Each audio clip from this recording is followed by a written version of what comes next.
Hello, everyone. Hi. We are live. Hi, everybody. Hi.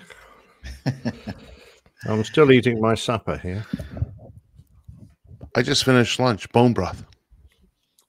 Bumbra? What Hearty. the hell's Bumbra? Bone broth. You okay there? Yeah. I still don't know what Bumbra is, even if I'm Bone mispronouncing it. broth. Bone broth.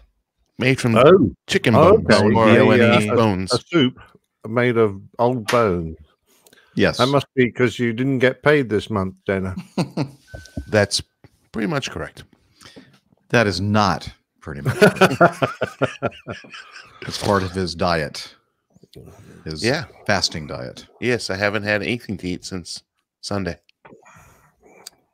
Wow. What, is it doing any good? Oh yeah, I've of course I'm sure 5 or 6 pounds of it is water weight, but all my inflammation in my body is gone. I'm having my I'm doing some blood work tomorrow. So and of course the cruise coming up. I figured if I'm gonna put 10 on the cruise, I might as well take 10 off before I go on the cruise. Sounds good. Right. Have I got time to get a beer, or do you want to kick off? Yeah, you can go get a beer. Okay. I'm going to make sure that these things are the audio is set up properly. Let me see if we can hear Tarek. Hello, APG crew. Tarek Merryface here. I do apologize for the quality of the audio. I'm driving. No excuses. We're not going to hear it. Yeah, shut him off. Done. Yep, he's gone. We make no excuses on this show. Okay, but we can hear. You heard him. And it's raining. It's like my 10th attempt. Raining, and I'm singing. I'm standing in the department store, and I'm singing. What's that from? What is it? What are you doing there? What are you doing there? Some tickets. This is. I got a very nice package from Eric That's what she Ryback. said. That's what she said. And he sent me all these maps and cards for scuba diving. It's freaking awesome. So I'm going to mention all this on the show.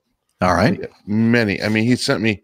I can make an entire deck of cards a hand. I can't even talk right now. Apparently, a full card. a card of Cartagena. What? Well, Look, I mean, all these are fish cards. I opened the package up. I'm like, oh my, what in the world? And What are fish cards? Yeah, fish identification cards.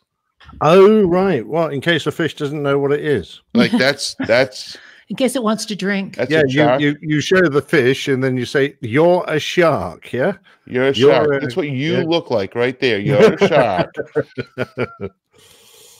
And this is what that fish looks like.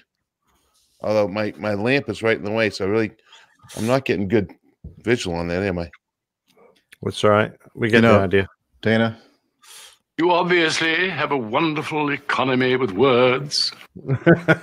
Yeah, I do, don't I? And that was a bull shark, which is what you're full of. Bull shark. Work. What's that? Work. Scope class. Work. Talk about work. And here's another one. If I could, I'd fly for free. La la la la la. He. Oh my! You got to find a couple of spots for that in today's show. I just have to remember to play it when I should. I don't know. When should you? Who knows? Or maybe not. All right. I feel terribly unprepared, which is normal for me. But let's see here. There's preparation for the show. Yeah, Is it preparation H? it is. Even I know what that is. Really? Yeah. We don't have that in the UK. We call But it you know something what else. it is, yes. Well, Yep. Preparation H up here, don't you? You bet. Do you have any in your bathroom? I might need to use I some. don't. Sorry. There's a drugstore That you down know, the street Zeph. if you need it. Okay. Let's Oh, see. poor Dr. Staff. What? Well, Would you look at that? They started without me with a frowny face. She knew we were going to start without her. oh, And we haven't started, actually. We're just doing the video stuff. We haven't started the show. We're just BSing. All right. Picking up a little bit of our audio in somebody's, probably your headphones, Nick. Can you turn them down just a little bit? A little bit. It's little probably bit. when I turn my head. Let me just see if I can get to them without knocking the beer over. Don't worry about it. It'll be fine. It'll be fine. Okay. Captain Nick retired. Oh, really? Yes. Or is that retarded? Oh, I'm not supposed to say that. Sorry. Hope I didn't. Retard. Okay. Let's play this to see if we got a good sound. You're listening to the Airline Pilot Guy Show. The view from our side of the cockpit door. Sounds good to me. Does that sound good to you? Sounds How about good. you guys? Fantastic. Excellent. You look marvelous. Me? No, Liz. Oh, okay. Oh, thank you, I Dana. would never say that about you, Jeff. Steph is waiting here. I know you wouldn't. Waiting for the last two patients. Oh, Is she being Aw. impatient? she's patient, I guess. Is she being impatient? So, with her Steph, patients? it's okay for us to start, right? You can join us whenever you can, right? Because it probably, if she left right now, she wouldn't be home for another hour. Yeah, Yeah. probably. Yeah. Okay. I think she's just trying to make us feel bad, I think. Yeah, It's not going to work. she's laying the guilt trip on. Yeah. No, Sorry. yeah, don't feel bad. Oh, well. Too bad for you. Forget about it. Forget about it. All right. I think we should start the show. So let me do this. I know you're doing the official timing. Yeah, but I Liz. can't set the alarm on my clock like I Oh, used to. hang on a minute. Recorders. Here, we I could need use to this if you turn my want. Oh, that's right. We recorder got to on. start the recording. Thank you. Bada bing, but I had mine set Lifesaver. up too. You're going to do Good. your clappy thing? I don't have a clappy thing. Floppy You thing. don't have the clap? No, thank goodness. Liz, don't share. So as soon as everybody has their recorders going, we'll do the 3, 2, 1 thing.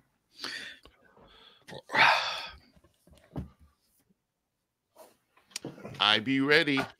I see. I'm that. going. All right. APG 409 in 3, 2, 1.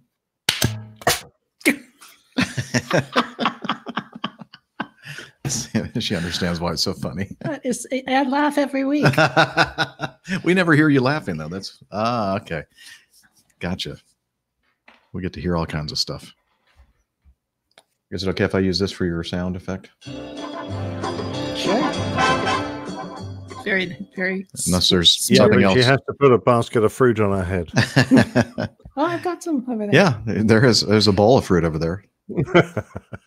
Looks like it'd be uncomfortable to put on your Yeah, head though. a little bit. Yeah. Okay. So what do you think? You guys ready? You Rumble. bet. Let's Oh, rumble. is there anything I don't have anything in here to talk about between shows. Is there anything that I did? Picked up a really quick little trip and then That's on this it? trip. That's it. Saying. Yeah. I got home Wednesday of so just under a week ago. I got home from Right. England. Okay. Very good. Let's just do this thing here. Shoot. Okay, thanks, Micah. Hang on. I forgot to do something. Armando's admitting that we made him laugh. What? Yeah. Yeah, Armando just laughs at everything. He's one of the smiliest blokes I've ever met. Okay. Shoot. Don't talk too loud, Nick. He's listening. I know. How do I get the URL? Gotta go over here. Excuse me.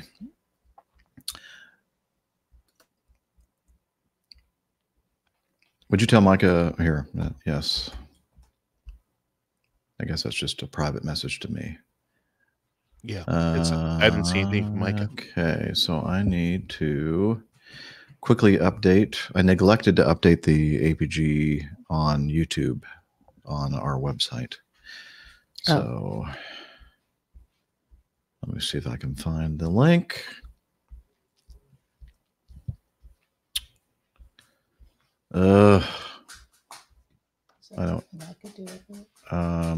So this is what I have to do here. I need to go to StreamYard on this machine, and then go over here to more and view on YouTube, and then go over here to there. I'm on the page and copy, and then I need to go over here to the back end of APG, which is a good-looking back end. Whatever you say. In whose opinion? Do you study that in the mirror, Jeff? The APG in general, not just me. You're all included in it. You are the airline pilot guy, though. We're the show.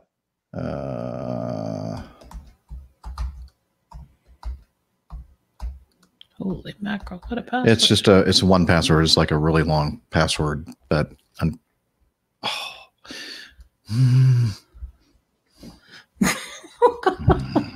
Steph will be home soon. yeah. Come on. Sorry.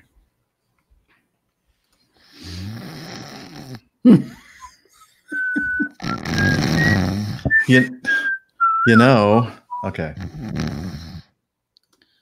What? Mike is probably.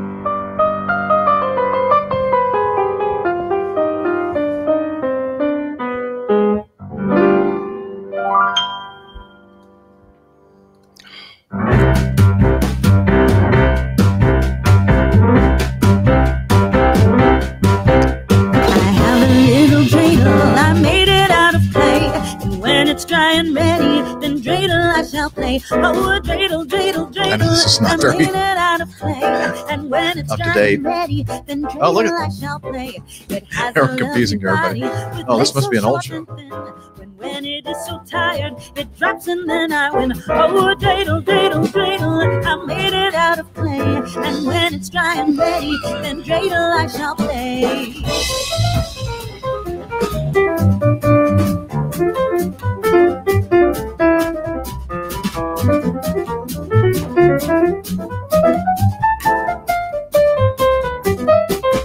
My dreidel's always playful, it loves to dance and spin. A happy game of dreidel, come play now, let's begin. Oh, dreidel, dreidel, dreidel, I made it out of clay. And when it's dry and ready, then dreidel I got a dreidel right here. Oh, dreidel, dreidel, dreidel, I made it out of clay. And when it's dry and ready, then dreidel I shall play.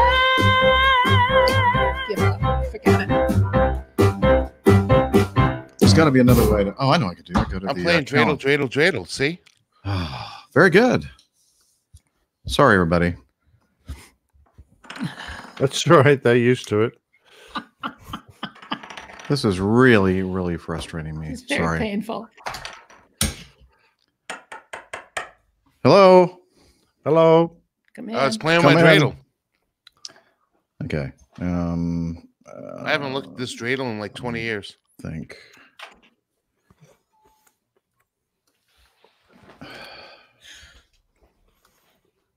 Come on, come on, come on, come on.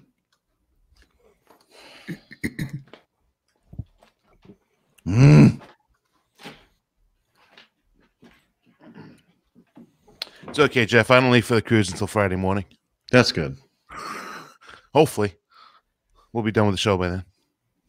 I hope so. We love computers. Don't we? I can't put a picture in the chat room, can I? I don't know. Don't think so. No, I don't think so. No. Maybe I can. You pipe can it. you can share your screen though. Oh, Nick. yeah, I could, couldn't I? Just open a tab, drag that photo into the tab, and then do the share screen, and then you can do the tab, the Chrome tab, and then it'll show up right there. Open the tab, And drag it into the tab. it should open up in the Chrome tab, Oh, okay.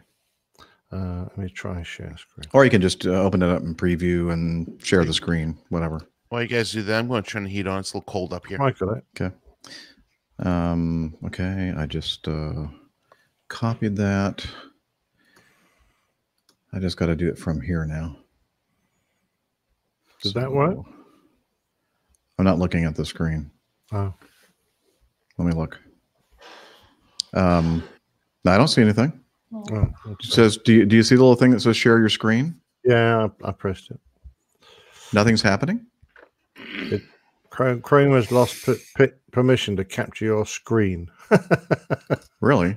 Don't worry about it. It's no biggie. You're busy fixing something. I'll try it once more. Well, that's weird. Share screen. Application window. Preview. Share. No, Chrome has lost permission. Follow these steps.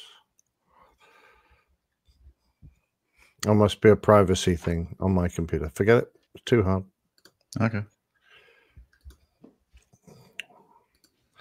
Pip wanted that picture of him in his lemon, so I sent him a few versions.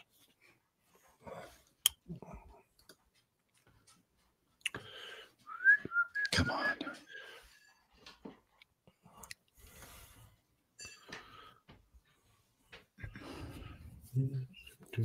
We're almost there. Were you downloading something? No, I'm trying to upload. I'm trying to do something with the website. Something clever. Hi from South Florida. That doesn't even look right to me. Good afternoon, Gabriel. Hi, Cap now. And Glenn. And Craig. And Colin.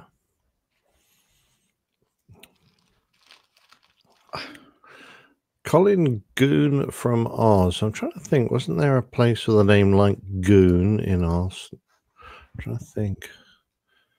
Well, it's something to do with the rockets they used to fire from Goonie something. I can't remember now. Goody Bird? There was a movie, The Goonies. No. This was a place. Montana. Hi. Armando is there. I might be changing focus rates here. Hold on.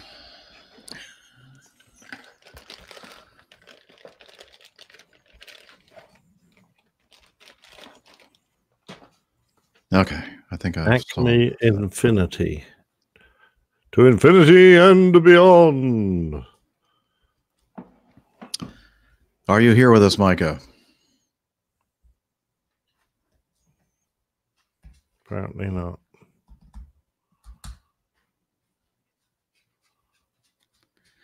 I'm definitely going to need another beer. Yeah, I'll get it. Thank you.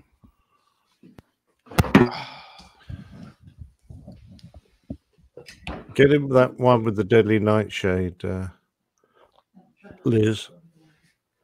That one that I just had was wonderful. One just like it would be wonderful. Thank you. Okay. Thank you, ma'am.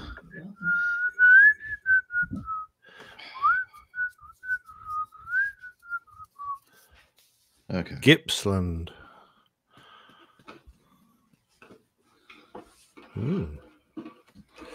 Gips, isn't that an aeroplane? Gips. All right. Let's do this. Yes, let's. Let's. Let me turn that off. And I don't need that on. And I can turn that off. And that off. All of it. So? You don't need to hear that. Okay. You're welcome, Micah.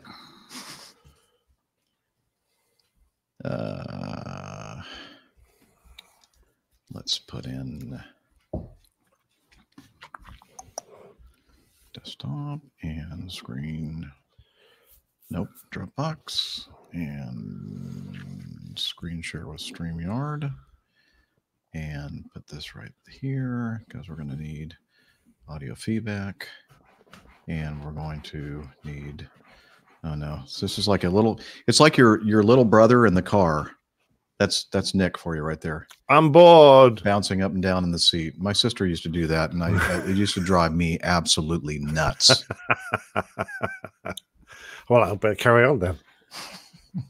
I wish I was close enough to hit you. Smack. I would really smack you because that's what I did with her. What a nice brother. She knew how to turn the screws on me. She really did. She knew what really pissed me off. Okay. I think we are ready. Let's see. Any other messages here? Okay. Good. I think we're going to start the show now. Hey, got a show title yet? No. I think, you know what? Nick has become a replacement for my sister. There you go. All right. Here we go. Everybody's recording, yeah. Yeah. You're listening to the Airline Pilot Guy Show. The view from our side of the cockpit door. WAPG. It's the Airline Pilot Guy. Airline Pilot Guy episode 409. Yeah, he's up in the sky. It's the Airline Pilot Guy. Hello, you're listening to the Airline Pilot Guy Show, the view from our side of the cockpit door, with your host, Captain Jeff, broadcasting live from Studio 1A at producer Liz Piper's headquarters in Ontario, Canada. Today's show is recorded on the 22nd of January, 2020. Yeah, he's up in the sky. It's the Airline Pilot Guy. Put your light and it's flying by. With the Airline Pilot Guy.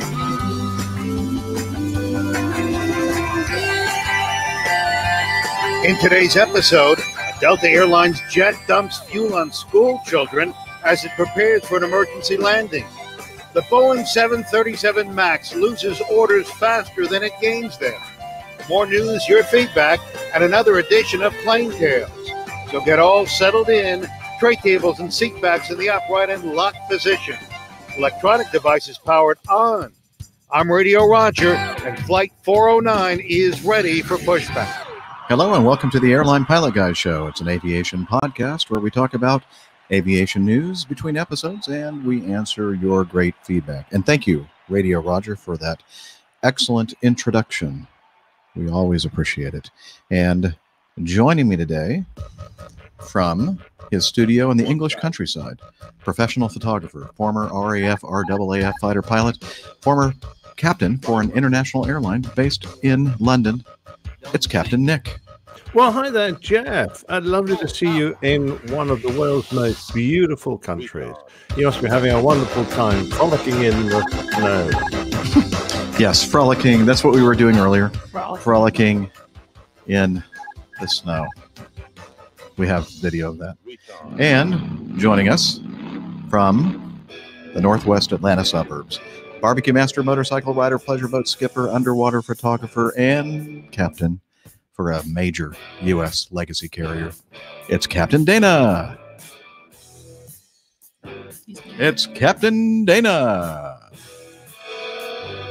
Captain Dana. I am having audio problems. Oh, no. Yes. You did something with your Focusrite. Yes, my Focusrite. All of a sudden, I can almost not hear you guys. Focus wrong. Yeah, I don't know what the problem is. Anyways, hey guys.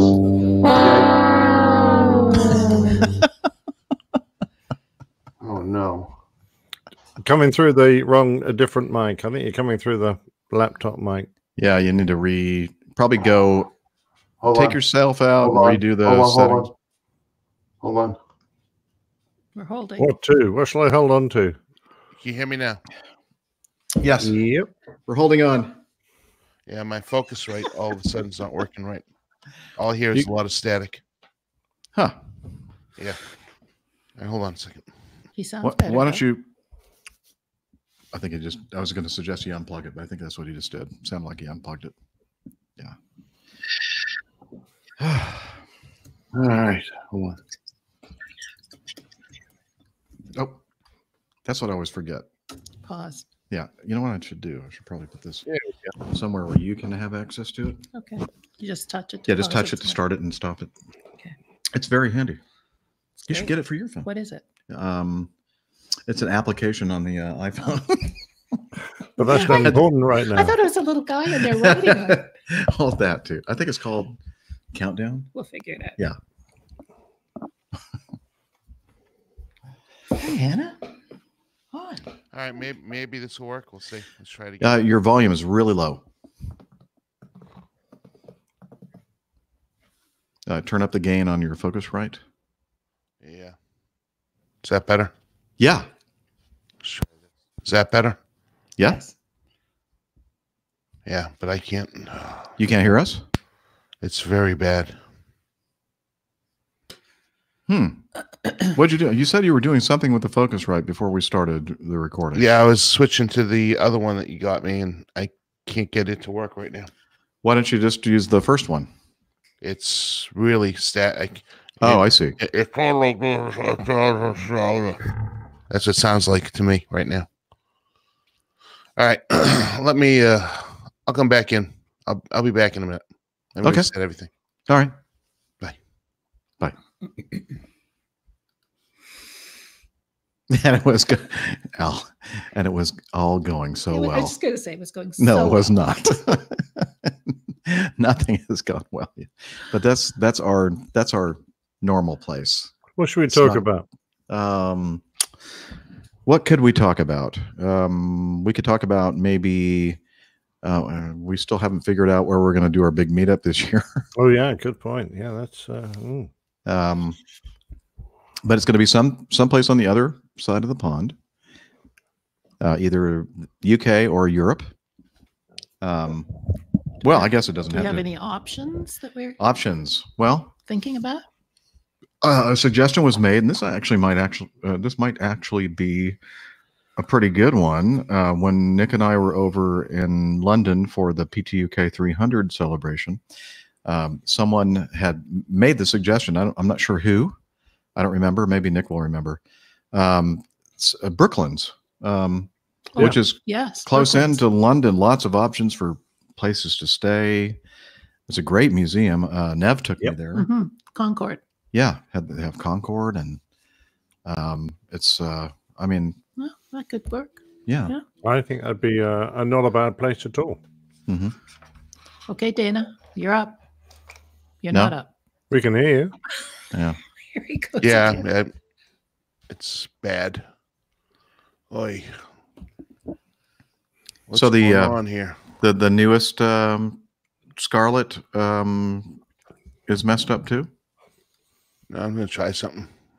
Closing out of this. Did you restart the entire computer?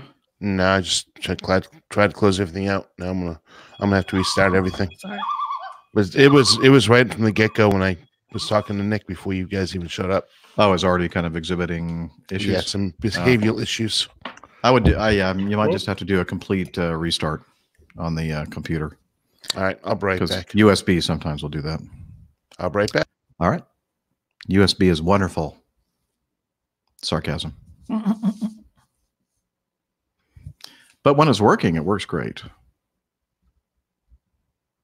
Anyway, getting back to Well, Brookland sounds pretty interesting. Brooklands,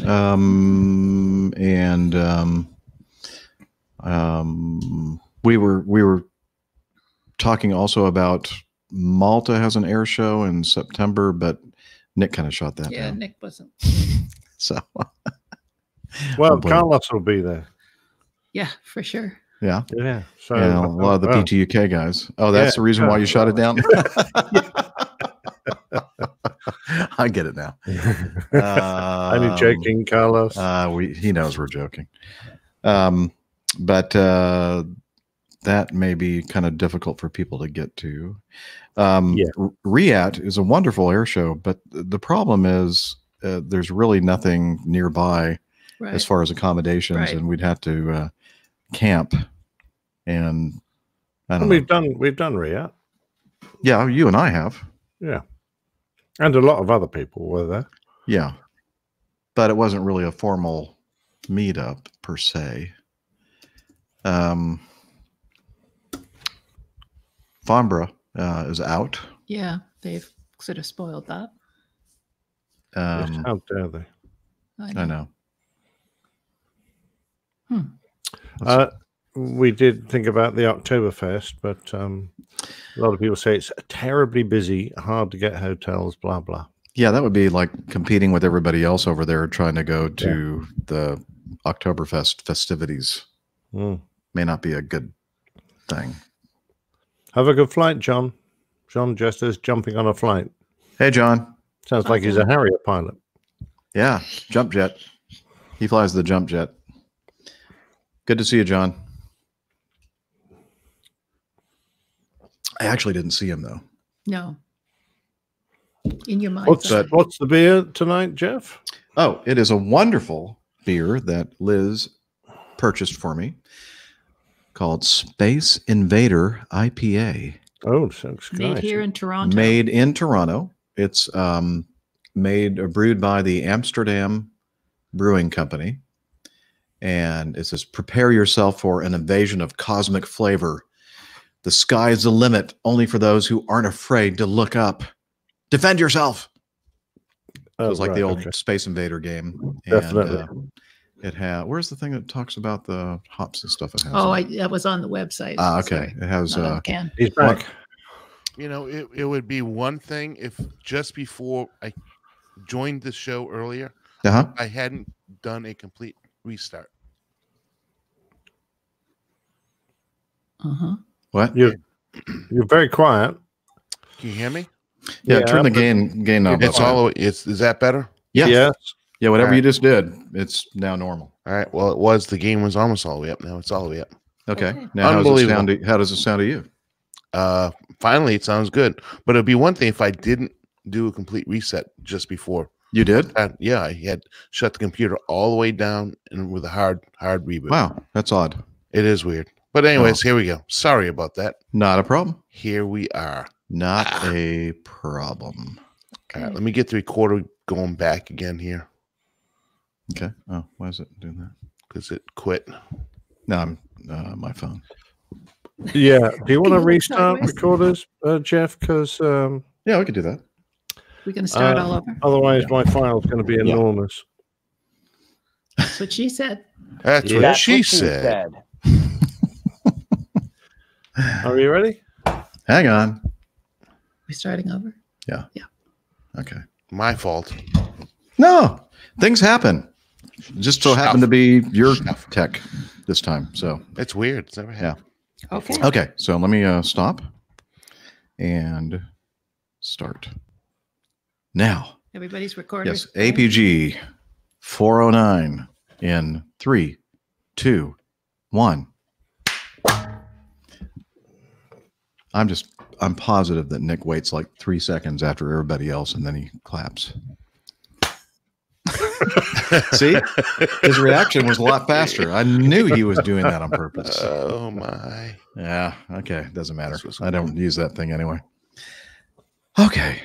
Let's do this. Part of the ritual. Yeah. You're listening to the Airline Pilot Guy Show. The view from our side of the cockpit door. WAPG. It's the Airline Pilot Guy. Airline Pilot Guy episode 409. Yeah, he's up in the sky. It's the Airline Pilot Guy. Hello, you're listening to the Airline Pilot Guy show, the view from our side of the cockpit door, with your host, Captain Jeff, broadcasting live from Studio 1A at producer Liz Piper's headquarters in Ontario, Canada. Today's show is recorded on the 22nd of January, 2020. Yeah, he's up in the sky. It's the Airline Pilot Guy. Get you light and it's flying by. With the Airline Pilot Guy.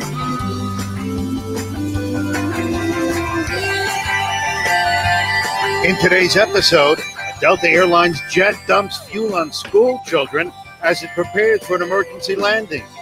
The Boeing 737 MAX loses orders faster than it gains them. More news, your feedback, and another edition of Plane Tales. So get all settled in, tray tables and seat backs in the upright and locked position. Electronic devices powered on. I'm Radio Roger, and Flight 409 is ready for pushback. Thank you, Radio Roger, a real radio professional in the New York City market. We do appreciate his introductions to our show. And this is the Airline Pilot Guy podcast. It's a show that we talk about aviation news and cover your feedback. And helping me to do that this week from his studio in the English countryside, a professional photographer, former RAF RAAF fighter pilot, a retired captain for an international airline based in London. It's Captain Nick. Well, hello there, Jeff. I haven't seen you for ages. It's been a while. Yeah, I hear you're in one of the most beautiful cities in the world. And I want to see the picture of the snow angels you've been making. Okay, we'll get to that soon. Stay tuned. And also joining us from the Northwest Atlanta suburbs, barbecue master, motorcycle rider, pleasure boat skipper, underwater photographer, and captain for a major U.S. legacy carrier. It's Captain Dana. Pleasant day to everybody. Glad to be on the show on a fantastically cold day here in Atlanta. Yes, it is. Actually, it's just about as cold in Atlanta as it is up here in, well, let me tell you where I am. Also joining us from producer Liz's wonderful home condo studio in Toronto, Ontario, Canada. It's producer Liz. Hi there. Welcome to your northern outpost, Jeff. Thank you. It's great to be here. And let me turn that down. There we go. It's fading away. So Liz and I earlier, before we started the recording, were out there in some field with, I don't know, the snow must have been about, 10 feet deep, something like that? Easily. Yeah. And we were doing the snow angels and everything else. Unfortunately, we had a camera, but the snow was so deep. I know. It just didn't sunk record. right. We couldn't find it. No, it's gone. So we don't have that evidence. I'm sorry. No. And we didn't eat any yellow snow either. Nope. We stayed away from the yellow snow. Yeah. Yeah. It has snowed here, but not quite that much. No, just maybe about 8 inches. Yes. Never mind. No, we won't skip go that one. Yeah. Moving on. Moving on. Yeah, All Jeff, right. skip that one. Thank you. And so on a trip here, and day 2 of 4, and got in nice and early, just before noon. And Liz said, why don't, if it's good timing, why don't you just bring your recording gear and we can record a show here at my new condo? And it's this is not the first time I've been here. Actually, was I one of the first visitors to the condo? Day I picked up my keys. Yeah, that's right. Yeah. And it looks so wonderful now with all your furniture in it. Thanks. Yeah, it's feeling like home now. It's great. I'm enjoying it. Excellent. And so Liz picked me up from the airport, and we drove over here, and I got all set up, and she took Hannah out for a little walk and exercise and such. Yeah. Yeah. And where is she? Yep, she's lying right behind you there. Okay, right behind me. She's keeping an eye on me. She's not really sure who is that guy. Who this guy is. Yeah, I don't blame her. He's got more facial hair than she does. No, not quite. I think she has more facial hair than Nick has. Probably. I think it would be a close tie, I think. I'm not so sure. I think Hannah might win. I found out something very interesting. Yeah. Hannah's a type of dog that I actually could have. They're fairly hypoallergenic. They are. They're very I did not realize that. Huh. Well, that kind of information and more trivial information we're going to cover as soon as we finish talking about the news. Let's get to it. Stand by for news.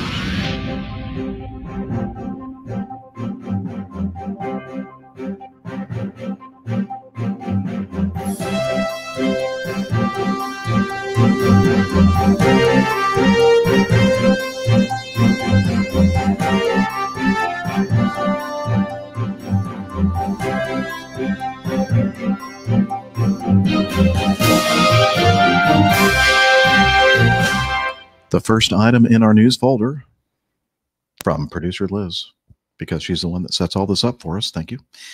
Is of course, everybody has been hearing about this on the news. It's quite a I don't know what. Cause celeb. Los Angeles, California. A Delta Airlines 777 taking off out of there. They had some engine compressor stalls, and they started getting coordination to come back around. They were going from LA to Shanghai, I believe. And just as I said, passing through about 8,000 feet or so, they had just contacted departure control, or departure control had just given them permission to do a high-speed climb. And then they said, yeah, we need to bring the thing back because we're having engine compressor stalls. And the air traffic controllers clearly on live ATC asked them if they needed to dump fuel. And they said, no, we don't need to. So they started getting vectored back around for the approach to 25 right, which is on the southern complex of the Los Angeles International Airport. And the reason why they chose 25 right is because it's the longest runway available at Los Angeles International. And so they were doing their checklists, and I think they got the engine under control. I don't believe they had to shut it down. They reduced the power on it. The compressor stalls stopped, and they came in for a landing. The onlyest problem is that at some point they actually did start dumping fuel, and we don't know the full story yet, exactly who initiated the dumping process, but it's not an automatic process. It's something that's initiated by the pilots in the cockpit. Now, there were probably at least 4 pilots in that cockpit, because that's a long flight to Shanghai. So I'm guessing there'd probably be at least 3, but probably 4, wouldn't you say, Dana? For Delta Airlines, they probably used 2 captains and 2 first officers for that flight. Yeah, that would be my guess, because that's probably ultra long. Yeah, and but I don't know. Yeah, I'm not sure either. But anyway, there was at least one extra pilot in there in the cockpit, and they started running checklists. And maybe in the confusion, somebody decided, yeah, we need to make sure that we get the fuel dumping going. Maybe that was an item on the checklist that they came to, and maybe they didn't hear the exchange on the radio with air traffic control when air traffic control asked them if they were going to be dumping fuel. Well, long story short, the fuel dumping was still in progress all the way down on vectors to the 25 right, including at the final approach fix, where there was a school with young children and some adults out there supervising, and they were sprayed with Jet A fuel. And at that point, they're at 2,500 feet above the ground. Most people would say that, the minimum, again, it depends on the temperature, the air temperature, and the elevation and that kind of thing. But 5,000 feet, I think, is a number that I hear a lot, is probably about as low, maybe 4,000 feet, that you want to be dumping fuel, but definitely not at 2,500 feet. So it sounds to me like it was an inadvertent thing that occurred, and several of the kids and, as I said, people supervising them outside were sprayed with the Jet A and taken. I don't think any of them had to actually be taken to a hospital. There were people that responded to them and took care of them, but now I hear that there's a big lawsuit. Have started. Yeah. What do y'all think? Yeah, it is a worry. No idea why. Actually, those of you who follow Miami Rick, one of our past presenters, and when I say past, I mean he's left us, not the world. He had a very good Twitter feed on it, and he explained all through the drills the crew would be doing, etc., etc. But he wouldn't, and possibly quite rightly, comment on whether how the crew had come to jettison fuel. I think you're right, Jeff. I think it was inadvertent. No idea what happened on the flight deck. We're just going to have to wait to find out. But the mechanics of the fuel are that it comes down at about 500 feet a minute. Is that about a reasonable drop rate? I'm trying to think now. That's wake turbulence drops at 500 feet per minute. Yeah, but I think fuel does a similar sort of thing. It evaporates quite quickly, so the amount that would have reached ground level would have been pretty small, but still enough to cause irritation and upset. I have absolutely no doubt. But it's not like they were jettisoning something really toxic or poisonous. The aviation fuel is basically paraffin. It's not nice if you get it on you in large quantities, but at the sort of level that it was coming down, and it would not have been a huge problem in my mind. The captain always has the authority to go against anything that's written in his manual. So if he decided he absolutely needed to jettison fuel below 5,000 feet, he would be legally allowed to do it. But afterwards, then you have to sit down with everyone and decide whether that was a safe action on a required action or not. And I guess we're going to find out in the future. Now, I mention his YouTube channel all the time, Juan Brown Blancalirio channel. He is actually a qualified 777 first officer for a major legacy carrier. And he has a wonderful video talking about, goes into a lot of detail, just as Miami Rick did, on the mechanics of fuel dumping and everything else. But Juan goes into even more detail about what may have been happening, what they may have been thinking about, etc. So I'll put a link to his YouTube channel and the specific YouTube video regarding this incident here. If air traffic control had known that they were actually going to dump fuel, it would have just been a matter of vectoring them over the water, and nobody would have gotten any of the residual effect of the fuel dumping. Jeff, this is my thought process. First off, I'm not going to say anything on the legal side of things because I reserve my rights on my thoughts here in the United States with that. So I'm not going to incriminate anybody or anything. However, as far as persecution of the media, as we know, you got to understand these guys had just taken off. They've got a fully loaded 777 with a engine issue. I'm not sure that as a captain, I mean, we're Monday morning quarterbacking this beyond belief in the media, and everybody has their comments on it. But the bottom line is this gentleman and or female or whoever was in the cockpit, I don't know who it was, they did a job, and that job was to get the aircraft safely back on the ground with 200 plus people on the aircraft. So, it's almost like you're damned if you do and you're damned if you don't. I don't know that they even thought about going out holding over the ocean, but I don't know that I personally would do that, knowing that I only have one engine left. I think I'm going to bring the airplane back around and put the aircraft on the ground.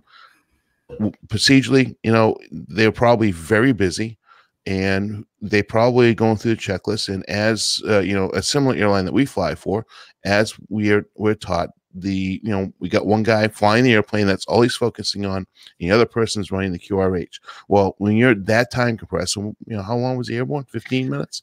Yeah, but see, that the point might be made that they weren't really, it wasn't a time compressed situation, because this airplane, this 777, is a ETOPS airplane. It's certified to fly on one engine for over 5 hours.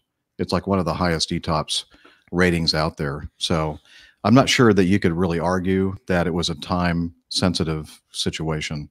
Now maybe you could. I'm just saying. I would, because now you're single engine close to land at a low altitude. Yeah, and it doesn't take a whole lot to think about the fact that what happened in the Hudson, to think about, all right, now we have a completely new situation here, and we don't in that situation, you don't know what started causing the compressor stall. It could have been an intake of birds. You don't know. Yeah. But I'm thinking, I'm close to an airport. I don't want to necessarily take the chance of flying around the sky, burning off and dumping fuel for 30 minutes, 40 minutes on a single engine airplane. Well, the other point that Juan makes in his video is the fact that that airplane is fully certified to land at the takeoff weight. So on that runway, that's one of the things that they briefed before. Anyway, please watch that video. It's very enlightening in my mind. For that particular airplane at that particular airport, fuel dumping is not necessary. They can land at the full weight. And that's why I kind of think that whoever was talking on the radio was thinking, we're not going to dump fuel, we're going to come back. And then somebody changed their mind at some point and started the dumping procedure and forgot to let air traffic control know. And then they forgot that they were still dumping fuel at a point way too low. So, which sounds to me, Jeff, that what it was is the time was compressed. It was probably self-induced. Yeah, because they're that's one of coming the right things that back we around. talk about in training. That's why we spend so much time on threat error management and the bucket of time, bucket of no time, and making sure that we don't inappropriately put a situation into the we don't have any time, like we're on fire kind of bucket. And in this case, they're not on fire. I know we're really analyzing this thing. We weren't in the situation, but I'm saying I'm not so sure that it was an issue of time compression, but maybe just miscommunication in the cockpit, and somebody may have started the fuel dumping procedure, and maybe not everybody knew, and not everybody was on the same page there in the cockpit. I'm guessing. I don't know. My point isn't that they were time compressing themselves. My thing is that just like when I just had that recent issue that happened, time, and we built in time, but it was a no nonsense, get the airplane on the ground type of deal, is that even though there is time, the perception of the person or the people in the flight deck at that time, the perception is that time is going by quicker. So yes, it is good to build in time. However, as you're running through a procedure, you can have that feeling of being compressed in time because of your relative position to the airport. That's all I'm saying. Right. But again, I don't know if that's actually the issue here. The issue is not whether it was time compression or not. It was why they dumped the fuel when they told air traffic control they weren't going to. Because what my point is that when you're running the procedure, you can have that misperception of time when you're running the procedure. So it could lead to error. It could lead to not thinking things through completely in what you're doing. That's the only thing I'm really getting at. That's what do you think? Sorry, second. I said, what do you think, Nick? Oh, what I'm thinking is I'm a believer that once the immediate situation has been resolved to the point where you've dealt with that particular engine fault, and I don't even know if they had to shut it down or not. Do we know? Because I had a feeling all they had to do was pull it back to idle. So they're not actually on one engine. They've got all the systems going. Everything's running. They're powered by one engine at idle. And they're bringing it around for an immediate recovery. The amount of fuel they're going to successfully jettison in that short pattern is actually going to be pretty small, because it takes quite a considerable time if you're on a big long haul leg to throw enough fuel overboard to get back down to your landing weight. So you're still going to be overweight when you land. Certainly in my aircraft you would have been, having had a similar problem coming out of Shanghai to go back to London. We had dumped for 45-50 minutes to get back to landing weight. So I don't think they're going to make a significant difference to their aircraft weight in the 10 minutes or so that they had to dump fuel. So if I'd been in the cockpit, I don't think I'd have made the dumping decision. I'd say, if we want to get the aircraft on the ground, let's do it. We haven't got time to dump. It's not going to make a big difference. And it's just going to add another procedure to all these checklists we're trying to do. Now, I have no idea what happened on their cockpit. Yeah. But my feeling is, if you've got the situation under control and you have got time to dump, you go out over the ocean, you fly your dumping pattern, you get rid of the fuel, you bring it back. If you don't feel you have got time to dump because you want to get the airplane on the ground, you don't dump. You bring the airplane straight back and throw it on the ground. Right. I agree. All right. Well, hopefully we'll learn more information about this. Let's dump this item. Yeah, let's dump this news item. Okay. Item 2, or B, in the news here. You know what? We just don't hear enough about the Boeing 737 MAX. No. Dear. It's Max. It's not one thing, it's another. It's maxed out. It really has been. Yeah. Boeing, this is a big surprise, had its worst year in 3 decades and lost the title of world's biggest plane maker. Boeing recorded a negative number of commercial airplane sales for 2019, its worst sales performance in at least 30 years. More orders were canceled than were placed, bringing the plane maker down 87 orders compared to the start of the year. Boeing's deliveries were also down significantly. The ongoing Boeing 737 MAX scandal was a major factor in the fall in orders and weak delivery totals. Sign up for Business Insider's transportation newsletter. Sorry. A nice pop-up. Huh? A nice ad for Business Insider. That's, by the way, where we're reading this news article. Boeing's commercial airplane division lost orders. Okay, we talked about that. The negative orders starkly demonstrated the damage inflicted by Boeing by the ongoing 737 MAX crisis, along with trade wars. So, you get the idea. It has not been a bad year. It's been a bad year for the Boeing company for sure. Well, and not only that, but all of its suppliers. That's Oh yeah, you're right. They're the ones. It's a domino effect right down through right through the economy. Yeah, the one of the big ones, Dana, is I think it's called Spirit, not Spirit Airlines, but another company that makes the fuselages for the 737. Yep. And they've been extremely hard hit. There we go. Yeah, so I don't know. And the word is on the street that it may not be the summer until the aircraft's certified. Or beyond. Oh, God, well, if it goes on beyond, then you wonder what the hell's going to happen. Yeah. I think a lot of people are saying they're going to have to rebrand the thing, not call it Max anymore. I don't know what they're going to call it, but anywho. 797. There we go. I don't know if you can make it a completely new. I don't know. We'll see. Might be interesting marketing stuff. Moving on to C. Here's an interesting one. Back in October, this is from yourmileagemayvary.net. It's a blog. Back in October, we wrote about a woman who managed to get past the TSA security checkpoint at Orlando International Airport, MCO, and board a Delta plane despite having no idea and no plane ticket. Well, it's probably just a coincidence, but we now have another sneak past the TSA officer's story out of Orlando, this time involving a 15-year-old girl. Orlando Police Department report that a 15-year-old girl got through security at MCO on Friday afternoon without a proper boarding pass. Exactly how that happened and how she was discovered are both something of a mystery. According to the OPD report, the girl told officers she had found a drink coupon on the floor and used it to get through the TSA security checkpoint. I didn't know you could get through the TSA security checkpoint with a drink coupon. What, did she bribe the TSA officer with the drink coupon? Oh, that could be. There you go. It was maybe for one of those fancy Starbucks beverages. Oh, yeah, it might have been nice. Yes. Let's see. Meanwhile, the TSA's statement gave a different story and said that she presented a valid and current boarding pass. Oh, yeah. Sure she did. CYA. Officials with the Greater Orlando Aviation Authority confirmed that the teen presented a boarding pass to TSA. Okay. Well, another news agency said the police report did not mention that the girl had a boarding pass. Oh, so anyway. If she had a boarding pass, this is a complete non-event.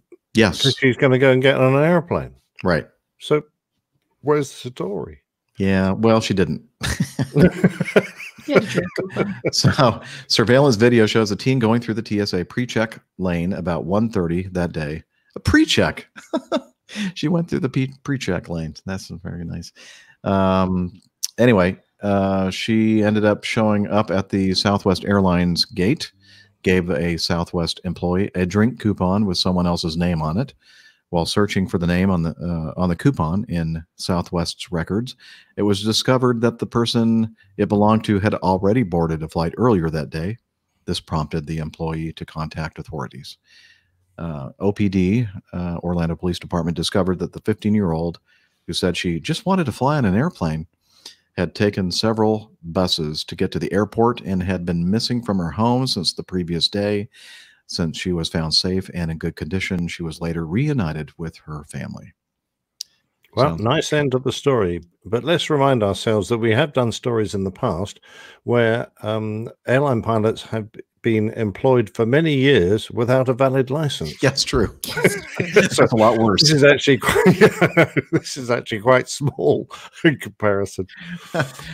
Good point, Nick. Why is this in our news folder now? I'm sorry.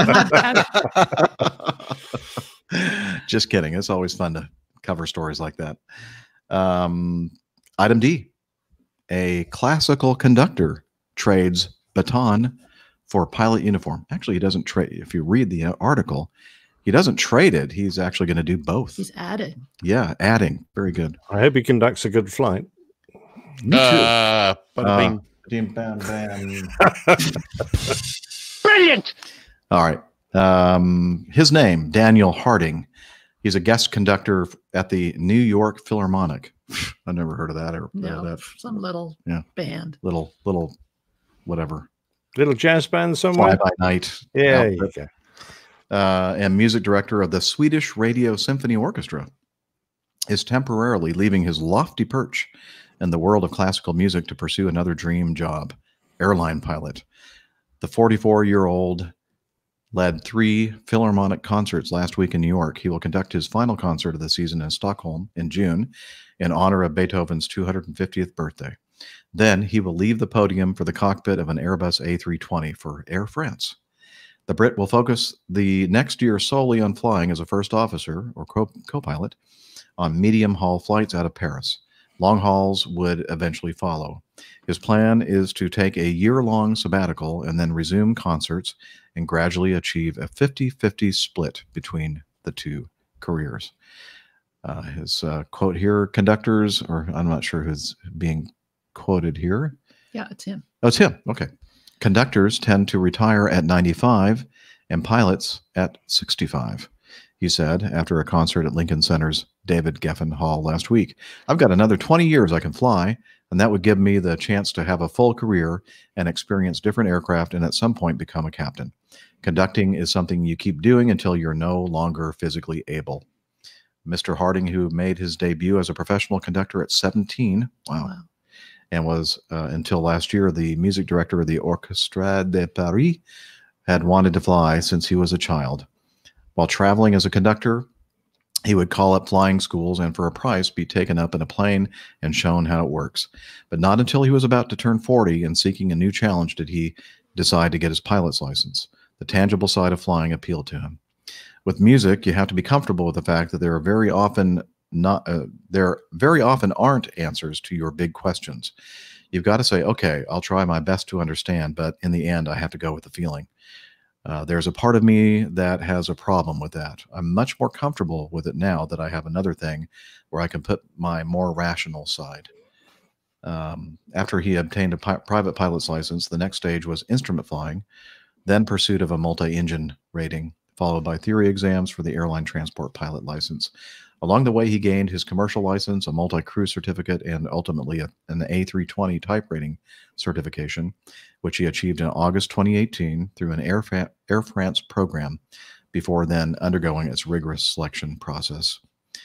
He said, I don't think I had an afternoon off in 4 years because if I wasn't conducting, I was flying or studying. I'm trying to find the paragraph here. Great article, by the way, which we'll have in the show notes. He talks about the similarities between being an orchestra conductor and an airline pilot. I should probably have highlighted it, but I can't find it. Okay. In a commencement speech to the airline's 2017 class of captains, Mr. Harding spoke as a conductor, a member of a different field, who nonetheless draws on the same skills and qualities. Those include collective performance, rigor, communication, adaptability, humility, the ability to prioritize and digest large amounts of information, error management, and situational awareness in aviation speak.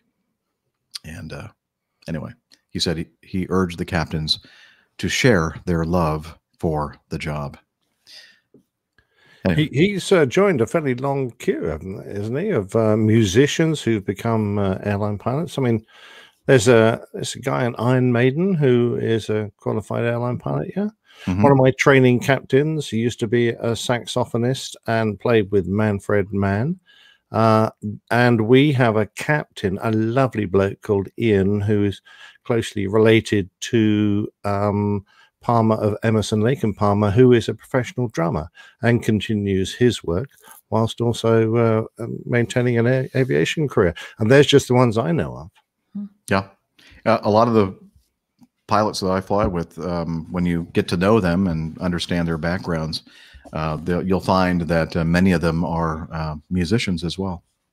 Yeah, So- I got a really good buddy of mine at Acme that I've known forever, and he's very active part of the band.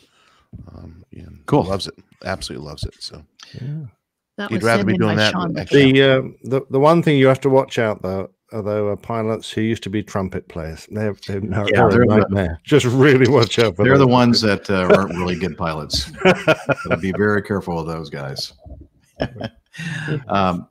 It's always funny when I talk to people that are that have backgrounds in music and they played in bands and that kind of thing. When I ask them what instrument they played, it seems like about at least 80% of the time it's trumpet. Really? Yeah, those trumpet players. Yeah, they're Really all get stuck. everywhere. Oh, their own horn. Yeah, they like to toot their own horn for sure. By the way, that was thank you, Sean McHale, for sending that in to us. And Nick Owen and John all tell us it's Bruce Dickinson. Bruce Dickinson. There you go. But Iron Maiden. Yep. Very cool. All right. John Travolta as well. Oh yeah, That's that's true. right. He's a Yeah, very yeah. famous Actor and Actor and dancer musician. and musician. Yep. And he had his own airplane and represented, as a official representative of Qantas. Yeah, and I'm not sure what the status is of that airplane. It's in some airport in South Georgia. I think still they're trying to raise money to get it to fly back over to Australia. I think we talked about that on an earlier episode, didn't we? I think so. All right. Moving on to E. Delta Airlines plane loses nose wheel while taxiing at Kansas City International Airport. That's the headline. Now, we're going to see how accurate that is. First of all, I have to give them kudos. This is foxnews.com. They actually put a picture here of a Delta Airlines A319. They got the picture right. They got it was an Airbus and the actual model of Airbus that was involved in this Good incident. research. Yeah. Cool. So kudos for that. That's about as far as it goes, though. Passengers aboard a Delta flight preparing to depart from Kansas City, Missouri, were forced to deplane after the plane's nose wheel, quote, dropped off the taxiway pavement on Friday morning. Okay. Now remember the headline. Delta Airlines plane loses nose wheel. So when I saw the headline, I'm thinking the wheel came off. No. The wheel never came off the airplane.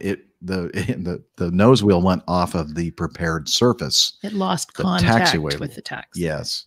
It was a 319 taxiing toward the end of the runway when the wheel exited the taxiway, a representative for the Kansas City International Airport. They put in parentheses KCI, but that's not the identifier for the Kansas City International Airport. It is MCI. But everybody there, they don't like MCI. They like KCI. So everything that you see around the Kansas City International really? Airport says KCI. But if you look at your luggage tag or your boarding pass for Kansas City International, That's it does not say KCI. It says MCI. I've been there. Have you? Yeah. You picked up a charter, right? Well, Or you took an airplane for a charter. I dumped the airplane that picked up the charter. Oh, that's right. They wanted more experienced captain to actually Yeah, fly. they said, no, you'll have too much fun flying all those Kansas City Chiefs around with That's with their cheerleaders and everything. By the way, they are in the Super Bowl. They are the American Football Conference champions. All right. AFC. They'll be playing the National Football Conference champions, the San Francisco 49ers. The Frisco 49ers. Frisco. Love it. San Am I allowed to Sorry. say Frisco now? I'm just kidding. Just kidding. We're going to get a lot of hate mail now. Sorry. You bet. Send that hate mail to junk@airlinepilot.com. All right. Anyway, this is an official statement from the communications manager for. By the way, I don't know if I've told the story before. Stop me, Liz, if I have. I will. The identifier for. I've been told the story. I don't know if it's true, but I think it is. When they decided to make the new Kansas City International Airport, they have one downtown, very famous one, but they wanted to enlarge the airport, and so they put it a ways out of town, and they called it the Kansas City International Airport. When they petitioned to the FAA for an identifier, they chose MCI for basically their middle continent mid-continent international, because if you look on the continental United States, Kansas City is awfully darn close to the geographic center of the continental United States. And then after a while, the marketing people go, oh, that's no good. We need to, nobody's going to know what MCI is, so let's change it. They appealed to or petitioned the FAA to change the identifier to KCI. And they said, nope, we gave you MCI. That's what you asked for, and we're not going to change it. And I think the only time in history in the U.S. that the FAA has ever changed an airport identifier is John F. Kennedy International, because that was what... Idlewild. Idlewild was the name of that airport, and they changed it to it was IDW or something like that, and they changed it to JFK for in honor of John F. Kennedy and his assassination. So there we go. So you're saying this news article on Fox News, you hand them a compliment on one side and then you immediately take it away. So what I would say is I'm being fair and balanced. Absolutely. 50%. They've only achieved 50%. That's their tagline, fair and balanced. So, but yeah, you have to have that shock value. Shock value, They were yes. fair. Got to have that big headline. Yeah. So anyway, it looks like a little slippery there at Kansas City International. Let's see. Someplace in here it said that they ended up going out and putting de-icers on the taxiways, but not because of the Delta incident. No, it has nothing to do with it. Yeah. So look the other way. Nothing to see here. Item F. This is a really interesting article. It's a long one. We're not going to read the whole thing. No. But did you find this one, Liz? Actually, Dispatcher Mike found Dispatcher it. Mike. And, okay. Sorry, Dispatcher Mike found it. Okay. And then I want to hear your lovely voice. I stole it. Yes. Well, you stole the lovely voice. Who'd you get it from? Dispatcher Mike. Yeah. Oh, okay. This is from generalaviationnews.com, and I'll just read a little bit of it. Essentially, I'm not going to read it. I'm going to tell you what the story is about. The person writing the article was selling an engine, and this gentleman came by to pick it up. He and his wife put it in the back of the minivan, and they started a conversation. And then it turns out that this man was about to celebrate, I believe, his 75th anniversary of his solo flight. And I believe he was 17 when he soloed. And so you can do the math. The gentleman 92 years old, still flying. And man, really good article. The number of airplanes he's flown are just amazing. Great airplanes too. It's a wonderful story. Great photos. Great photos. Yes. It's just one of those heartwarming things. This guy has amassed about 2,500 hours, if I remember correctly, over time. And these are in general aviation airplanes. He said, if I remember one of the things he was talking about, he was flying somewhere and the trucks on the interstate highway were actually passing him up, moving faster than he was. He was flying a lot of the things like the Aerocoops and J3 Cubs and that kind of thing. Things that don't really fly that fast. But anyway, great article. Well, if you want to get somewhere in a hurry, you don't do that anyway. You get on an airliner. He obviously just liked being in the air, and I can't blame him. One of these airplanes that he had was it looks like, I don't know if it's a J3 Cub or not, but it had, it's a Cub. It has this landing gear on it called Whitaker tandem gear. I looked at this photo. I'm thinking something doesn't look right about this. It's like it's got too many wheels. I know. It's like, that's crazy. And then he says that I guess the point of it was that you could like taxi over any kind of obstacles like a log or a rock. But he didn't want to do it because he was pretty sure that wasn't going to work out very well. But anyway, great article, and should definitely check it out in the show notes and read it. Thank you, Liz, and thank you, Mike, for sending that in. All right, G. So, hey, if you're running late for a flight, seems pretty reasonable to me Just get on the phone, call the airline, and call in a bomb threat.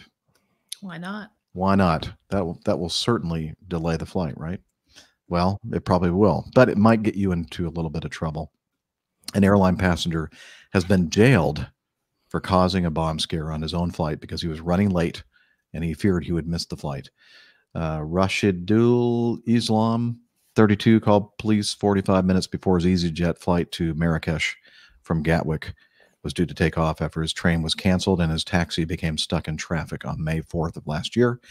His hoax call caused the flight to be evacuated, and all 147 passengers had to be rechecked by security. This cost the airline an estimated £30,000 and resulted in a 3-hour delay. The good news is he made the flight. I know. He made the flight. Unfortunately for him, they figured out that he was the guy that called in the bomb threat, the hoax, and they arrested him. And he was sentenced to 16 months in jail at Lewes Crown Court after pleading guilty to communicating false information. He is also banned from Gatwick. Now, is that necessarily a bad thing? No, would say no. Anyway. Didn't we have a story about a gentleman who called in a bomb threat because his girlfriend, the flight attendant, was and he thought town? that maybe that somehow that would make her more attracted to him. Something like that. I can't just, it came back to me. Anyway, seems to be a thing. Yeah, it's a thing. It's not a good thing. No. But it's a thing. H. Okay. Now here's an interesting one. Uh-oh. Captain Nick, are you okay? Oh, boy. We lost your video. Oh, boy. Okay. Lost his audio, too. Lost everything. No, I'm audio still here. I'm just replugging in the camera because I froze. Okay.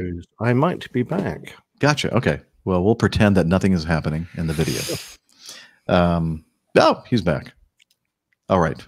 Welcome back. You didn't break the camera after. That would have been seamless if you hadn't said anything. I know. That's right. I'll take that out. I really will. Okay. H. Accident. Ute Air Boeing 737-800 at Sochi on September 1st, 2018. Overran runway on landing. We talked about this on our show. It's been a while. The MAK released their final report. And apparently it upset Simon a little bit because they didn't really notify anybody that put their final report out. Yeah, maybe nobody will notice. No. The aircraft overran the runway, destroying and damage by fire was caused by the following factors. Okay. Repeated disregarding of the wind shear warnings, which when entered. Okay, let me read the actual report here. What happened? Well, anyway, okay, let me go down here. The MAK analyzed the first approach to runway 6, stating that the aircraft descended through 1,000 feet in an entirely stabilized approach. Descending through 850 feet above ground, the crew received a predictive wind shear oral warning, go around, wind shear ahead. The crew, however, did not react, neither discussed the warning nor initiated a go around, but continued the approach.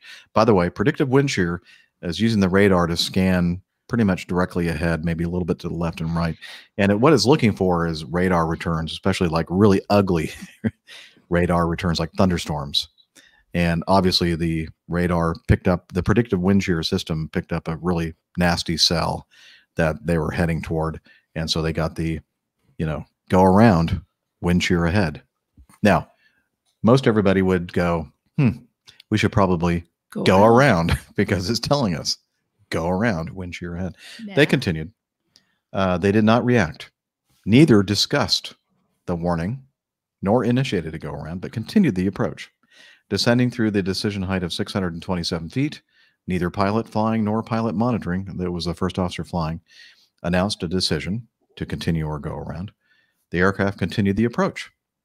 Descending through 170 feet above ground, so we're getting close to touchdown, about 850 meters ahead of the runway threshold, a reactive wind shear alert was issued.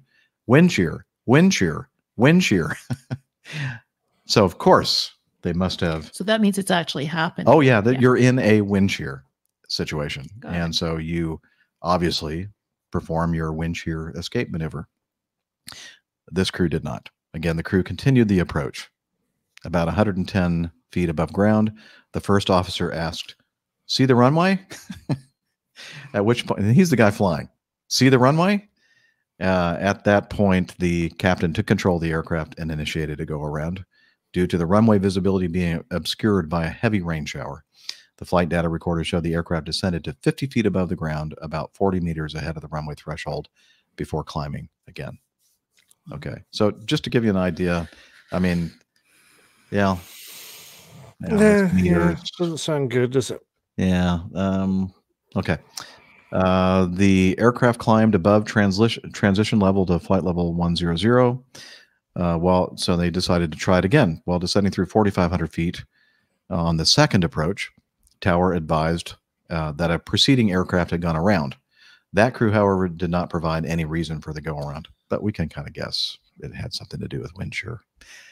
Descending through 1,050 feet, the crew again received a predictive wind shear alert, go around, wind shear ahead. Descending through 470 feet, AGL, 2650 meters ahead of the runway threshold, the crew received a reactive wind shear alert again, wind shear, wind shear, wind shear, indicating the aircraft had entered the zone of wind shear. So, of course, the second time you're going to go around, right? I think so. Yeah, you'd think so. Yeah. No, you'd be wrong. They continued. In reaction to the wind shear, auto throttle accelerated the engines, descending through 75 feet AGL. The aircraft was now in the middle of the wind shear, and auto throttle began to reduce thrust as the aircraft had accelerated to 170 knots indicated. The target airspeed was 157. The captain disengaged the autopilot and auto thrust, freezing the thrust setting. The rate of descent decreased. The wind changed to a tailwind, increasing the speed over the ground to 178 knots.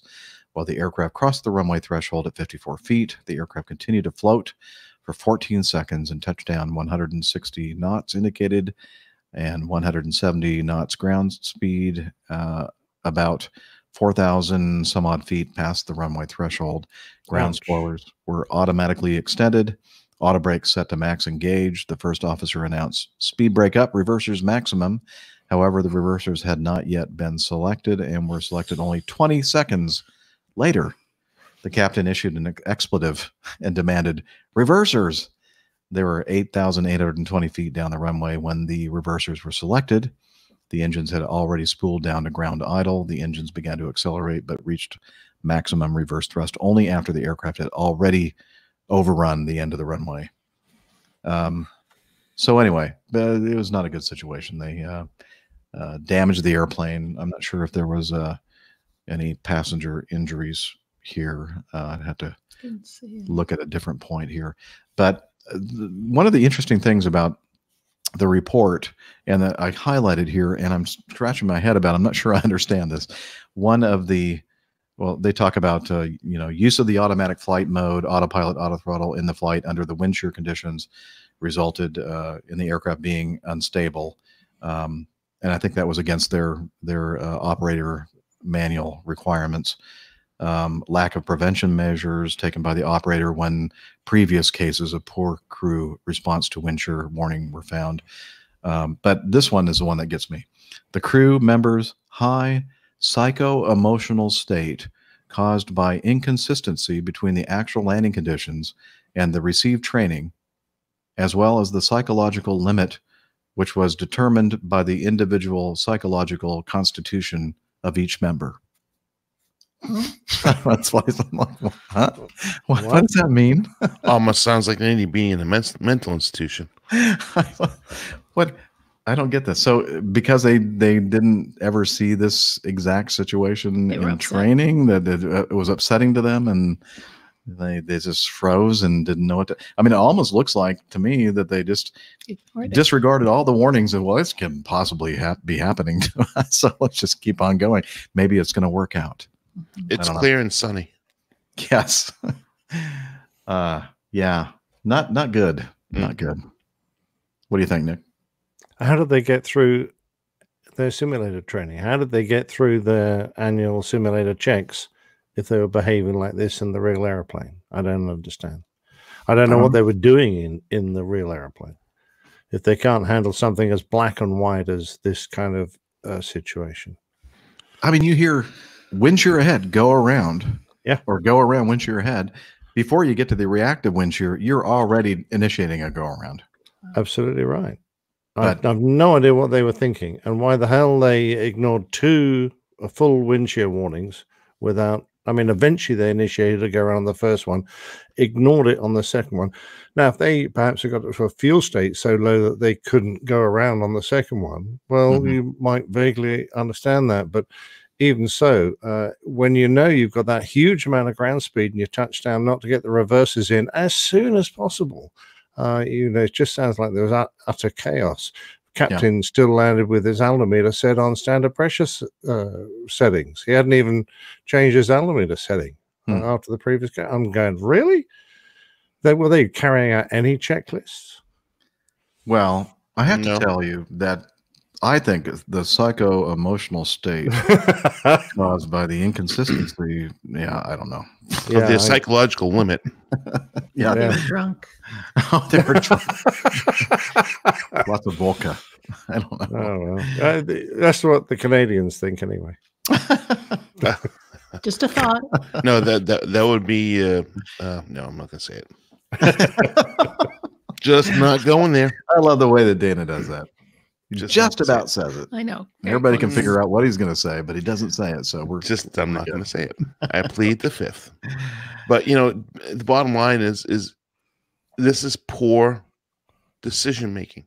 Poor airmanship. Yeah. Poor airmanship and poor decision making. Just go. Poor leadership. Poor threat analysis. Poor everything. Well, it's just so much. You could tick so many boxes there. Yeah. And if these pilots have a psychological issue in making a decision like this, they ought not to be flying airplanes. That is true. Maybe they're not anymore. Maybe. Okay. Let's move on to item J. And I do have to make one comment on the list before we move on. On the list of the causes that they're kind of identifying here. Yeah. Notably, none of them mention the fact of low fuel. Nope, they don't. So that's one. So we just have to assume from the lack of the mention of it that it wasn't a factor. I don't think. Yeah, if the investigation board didn't find it, then it must be true. It must be true. True. It's true. Might be I next, not J, unless you're going to skip one. Yeah, I'm sorry. I had already advanced, and then I advanced one more. So let's try I. You're correct, sir. Aye. Is Liz trying to escape and climb out the window? What's going on? I think her dependents are depending on her for food sustenance. All right. We said something that offended her. She moved on.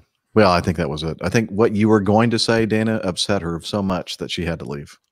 Yeah, but it wasn't going to be that bad. Oh, okay. I was going to say Canadians like Crown Royal. They do. They do. It's true. It's true. All right. Another item from the Aviation Herald, avherald.com, one of our favorite sites. Simon writes a lot. An LOT, Polish Airlines de Havilland -8400, registration Sierra Papa Echo Quebec Golf, performing flight 3924 from Krakow to Warsaw with 59 passengers and 4 crew, was climbing out of Krakow. Is that right, Krakow? Yeah. Yeah. When the crew spotted a problem with the nose gear, stopped the climb at flight level 100, returned to Krakow, but then decided to continue to Warsaw. Climbed the aircraft to flight level 140. In contact with Warsaw approach, the crew indicated they intended a full stop landing on runway 11 right away. No lower approach was intended. Subsequently, an approach to runway 11, the crew indicated that they had an unsafe nose gear indication. The gear likely did not extend. An alternate gear extension had already been carried out. The aircraft positioned for the approach to runway 11. The crew reported they were 100% sure that the nose wheels did not come out. They had both main gear, but no nose gear. They had checked it twice. And they found out that it was naughty and nice. No. The aircraft landed on runway 11 and came to a stop on both main gear and the nose of the aircraft. There were no injuries. The aircraft sustained substantial damage. Let's see. On the 15th of January 2018, Transport Canada released an airworthiness directive reporting a landing incident took place whereby the airplane's nose landing gear was locked in a partially extended position, leading to a gear collapse upon nose landing gear touchdown. Let's see. I'm not sure I read through this one here. Anything significant about this? No, I'm looking to see if they did an emergency gear lowering procedure. I'm assuming there is one for this type. I would think so. Yeah. But I can't see any reference to it. The report in the English version, released on the 17th of January, so very recently of this year, states that the drag strut assembly folded into the wrong direction, evident by the lower drag strut, the electrical harness, and NGLK2 proximity sensor face contacted each other. The report thus states, the collision of the above elements was possible only if the strut was folded in the wrong direction. Therefore, the damage did not occur during the landing. Yes, sir? Steps arrived in the waiting room. I was thinking like you guys wanted to say something very urgent. Okay. He wasn't very discreet, but Yeah, carry I'm on. I have no idea what you're talking about. Go In ahead. my peripheral vision, I'm seeing people like all kinds of motion over here. I'm thinking, what am I doing? Am I saying something wrong? But of course, you hear the lovely voice of Dr. Steph, and that means we got to play her intro music and tell you that she is in her lakeside home in the Carolinas, and she's a doctor, skydiver, marathon runner, strength training junkie, IPA connoisseur, and commercial multi-engine instrument-rated pilot. Dr. Steph is with us. Woohoo! Hopefully you can still hear me and see me because my screen has frozen completely. Yes. So it's a good start. We can see you and hear you, and you're on the right microphone and everything. Isn't that awesome? It looks good. All right. Can you hear us? No, apparently not. Nope. With what you're doing, I might tweak my internet. No. Okay. Well, go ahead and get that tweaking. Give me a minute. Tweak that internet. Get it tweaking going, will you? Family show. Family show, ladies and gentlemen. Family show. Okay. Jeff, I would. Oh, good. Sorry. Yeah, go ahead. No, you about to say about something about Steph. Go ahead. I was just going to say, why don't we just wait for her to sort out her issues, and then she'll rejoin us, and then we'll up. There she is. Can you hear us? We don't hear you though. No. Nope. Nothing. Oh. Better? Yeah. Okay, good. Yay. Yay. Yeah, I can What's fix up, things. Steph? Oh, not much. Just home from work. So glad I can make it for some of the show. Yeah. Welcome home. You did a good job. Yeah, not too bad. I was aiming for 4:00 and it is 4:03. So good. That means I was in the door, got things kind of set up, and even a Nailed little it. snack while I was doing it, and opened a beer. So let's do this. What else is Brilliant. there? All right. Not We're in the much. middle of the news segment, and we're talking about this. Liz, maybe you can help us out. The Dash 8. The Dash 8. What's significant about that? Is there anything really? Well, Jeff, I was reading further down. Analysis of the recorded data on that particular ship showed that in addition to hard landings, there were also numerous cases of landings with the nose landing gear sensor first responded, followed by the main landing gear sensor. Oh, that's not supposed to work that way. Exactly. So that's the data from January 1st, 2017. The day of the accident were now analyzed, and they showed that there were 69 such cases. Well, including one from the morning of the day of the accident. What do they call that? Wheelbarrowing? That kind of landing technique? You can call it a technique, I suppose. I mean, it's not a good technique. No. It's not an authorized technique. Wheelbarrowing. Yeah, like if you touch down on that, if you have a cartwheel, like a- tricycle gear airplane, Mhm. touching down on the nose gear first is not recommended. It's not, the airplane is structurally not designed to land on a nose gear.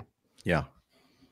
I've mentioned this before, and I think it was a show title a long, long time ago, but my very first instructor said, pretend it's a little golden egg, and your job is to protect it all the way down to That's sweet. the surface. So show title: Protect Little the Golden Egg. Golden Egg. we already used There it. we go. We already used it. It was already a Oh, show did title. we? Oh, really? I'm pretty sure. Yeah, Like Liz episode was- 100 and Liz was something. writing it down, and she just scratched it out. I think just 69 landings. Yeah. Yeah. Well, that's an auspicious number for some people. Not sure how we'd work that artwork, but probably. Please don't. Please don't. Family show, ladies and gentlemen. Yes. Family show. Okay. Anything else to say about that? Don't land on the nose wheel first, if you can help it. Okay. I mean, I haven't flown this airplane. Does it actually have quite a strong nose down attitude on the approach or something? It's a Q400, isn't it? Yes. I think so. Yeah. Yeah. Q400, yeah. I don't. It doesn't have a pitch up attitude like most jetliners do that have leading edge devices. Yeah. So I think it does have a slightly nose.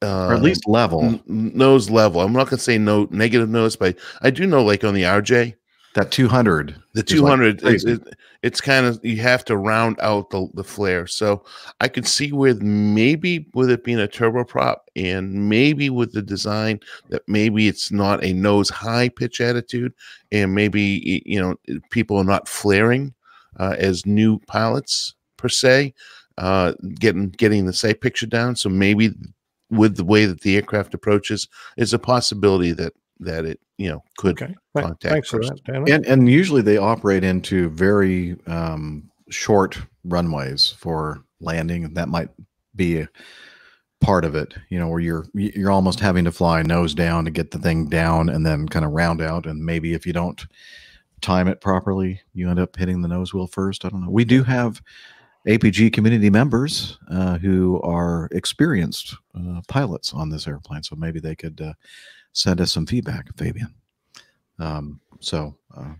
Yeah, we'll hopefully hear from somebody who flies the airplane. They can give us maybe a little bit more information about it. All right, Jay. Can I do Jay now? Mm-hmm. Okay. Again, from the Aviation Herald, Finnair A320 at Helsinki on January 13th, 2020, flight attendant fell off aircraft. Is this just another poorly worded headline, or that's actually what happened? I think actually this happened. Oh, jeez. Yeah, it was on the ground. It was not in flight. Oh, okay. If it were in flight, then I'd say it was a poorly worded headline. Right. But, a Finnair A320-200 was performing flight, 450 from Oulu to Helsinki. Had completed, you like that? Oulu. Had completed an uneventful flight with a safe landing, had taxied to the gate. The passengers had disembarked. The flight attendant opened one of the aft doors and fell off the aircraft about 3.5 meters down onto the tarmac. Emergency services took the flight attendant to a hospital. The airline confirmed the flight attendant fell off the aircraft while opening an aft door, a very unusual and rare event. Looks like I'm going to skip to the bottom paragraph. After the flight, the aircraft was parked in the outer row of the apron. The passengers had safely exited the aircraft using the boarding steps and entered the bus. The staircase vehicle had backed up slightly away from the aircraft, but was still very close to it. The rear door was closed after the passengers had exited and was soon reopened after closing. The crew member opening the door fell through the gap between the boarding steps and the aircraft to the ground and was injured. So maybe he or she didn't realize that it looked like the thing was still where it was before, but it was just far enough away that there was a gap, and she didn't mind the gap.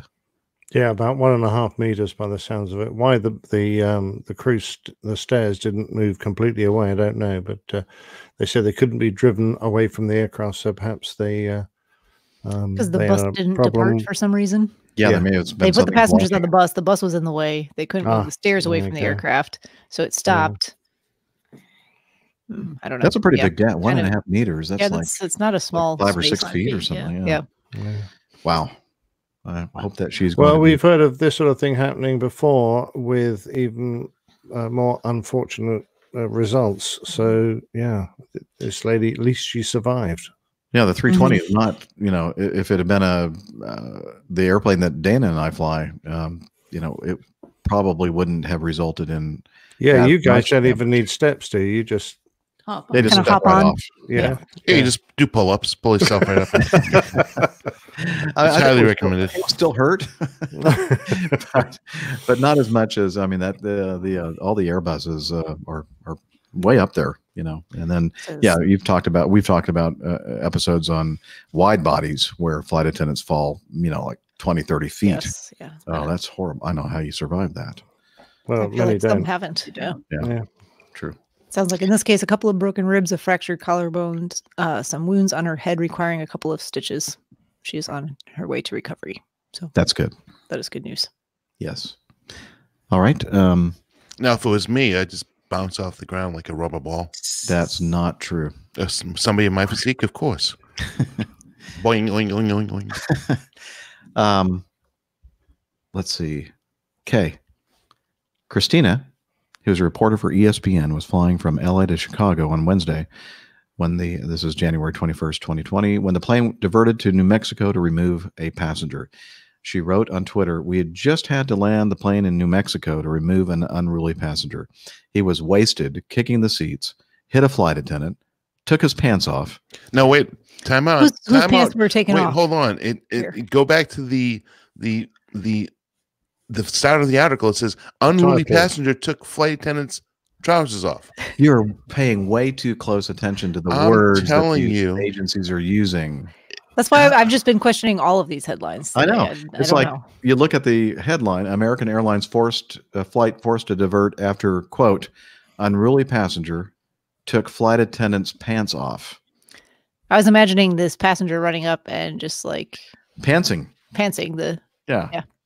That's what I thought. That's not what it sounds like from the tweet, though. That's not what they're saying. Not at all. He took his pants off. Mhm. Now, Dana, you're the expert. What's a handle of Jack Daniels? A handle? Yeah. A 1.75 liter. Oh, I didn't know that. My That's God. like a big jug. He's I think so. I'm pretty sure. I'll double check here. 1.75 But I think they're liters right. of Jack Daniels. He found an empty one of those. But how in the world what came through my mind when I read this is how in the world 1.75. Yep. Yeah, 1.75. So how did he get through security with this big handle? Because I know once you're through security, you can't buy that. No. Maybe. And it's not like he was on an international flight where he could buy duty free. That could Unless be. he came from somewhere else. Going from LA One to could Chicago. argue that flying from Los Angeles to Chicago would be an international flight. Yes. Yeah. International length. Yes. Yes. Let me Let me play a little bit of the audio here. We can hear this guy. I think.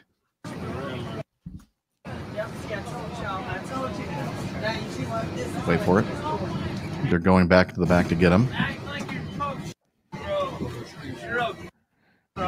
Okay, here he comes. Get off my shoulders, low key, bro. You. Okay, wait. I'm sorry. It's breaking up for some reason. Let me try this again. I feel like they're just bleeping the expletives. No. They are. Maybe that's what it is. Yeah, because they're also covering his mouth up, so you can't read his lips. Low key, bro. You. And then he spits out his gum or something. Yeah. Okay. Yeah, you're right, Steph. I think they're just deleting all the. The reason why it sounds like it's just broken up is because there were that many expletives. Yeah, pretty much. As you might most expect of the from an words he intoxicated was individual. were expletives. Yeah. And if you watch the video, you look at the guy, and you can tell he's really wasted. Yeah. So this flight landed at 2:56 p.m. Mountain Time. Wow. So that was kind of early in the day for. Yeah. Oh man. Hmm. Okay. Yeah. Oh well, we recommend that you don't do that. Not a recommended way to travel. No. You might, it might calm your nerves a bit, but might also get you arrested. You're better off taking the Mr. T from the A-Team in the 80s.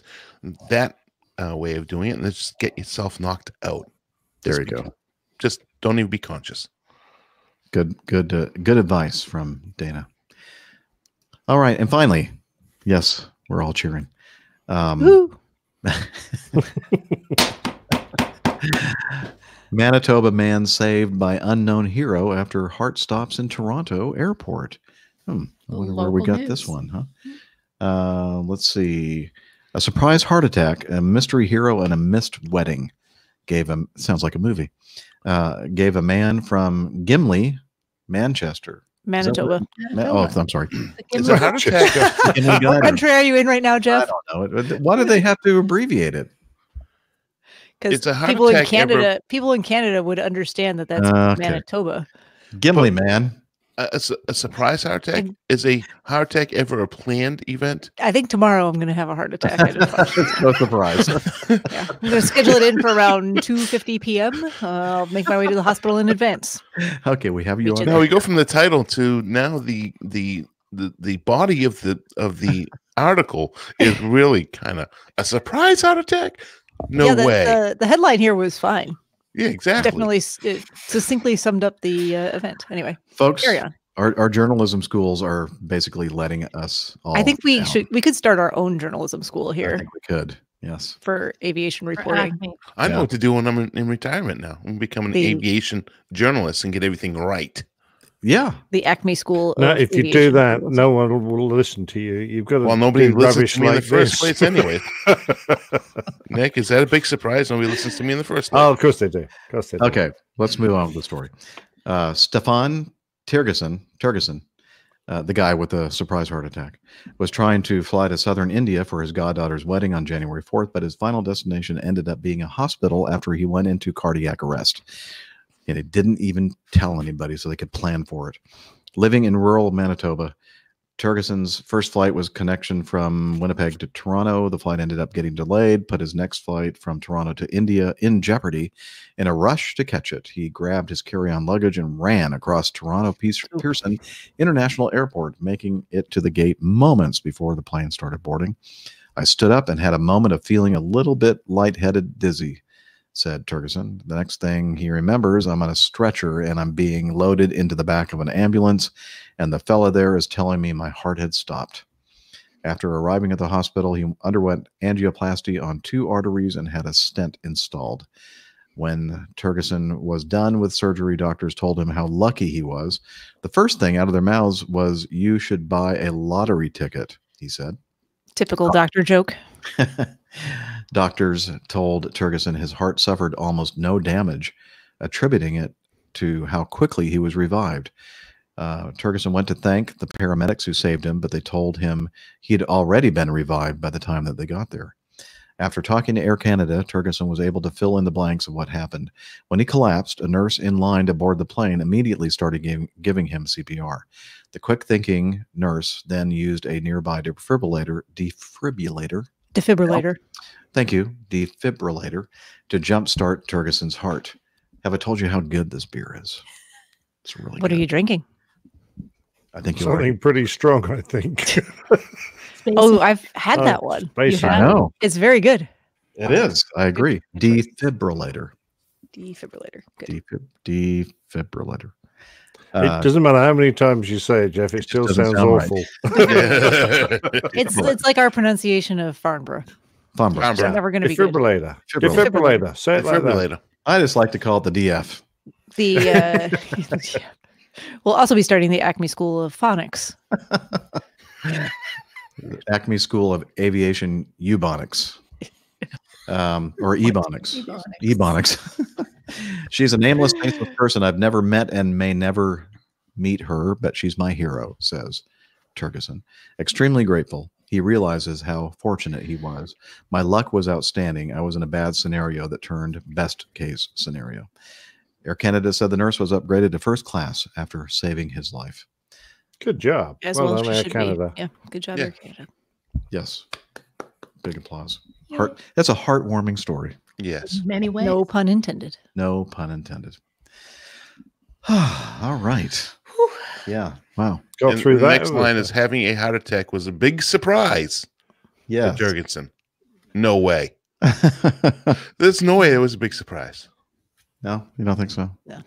Hey, You know what? that there is another aviation link in this story. So it said he's from rural Manitoba, but it said he's from Gimli. I mean, you can't let that go by without making mention Yes, of the it. Gimli glider that used to be an Air Force base that was closed down. They were using it for drag racing, and the 767 ran out of fuel and landed dead sticked into Gimli. Gimli.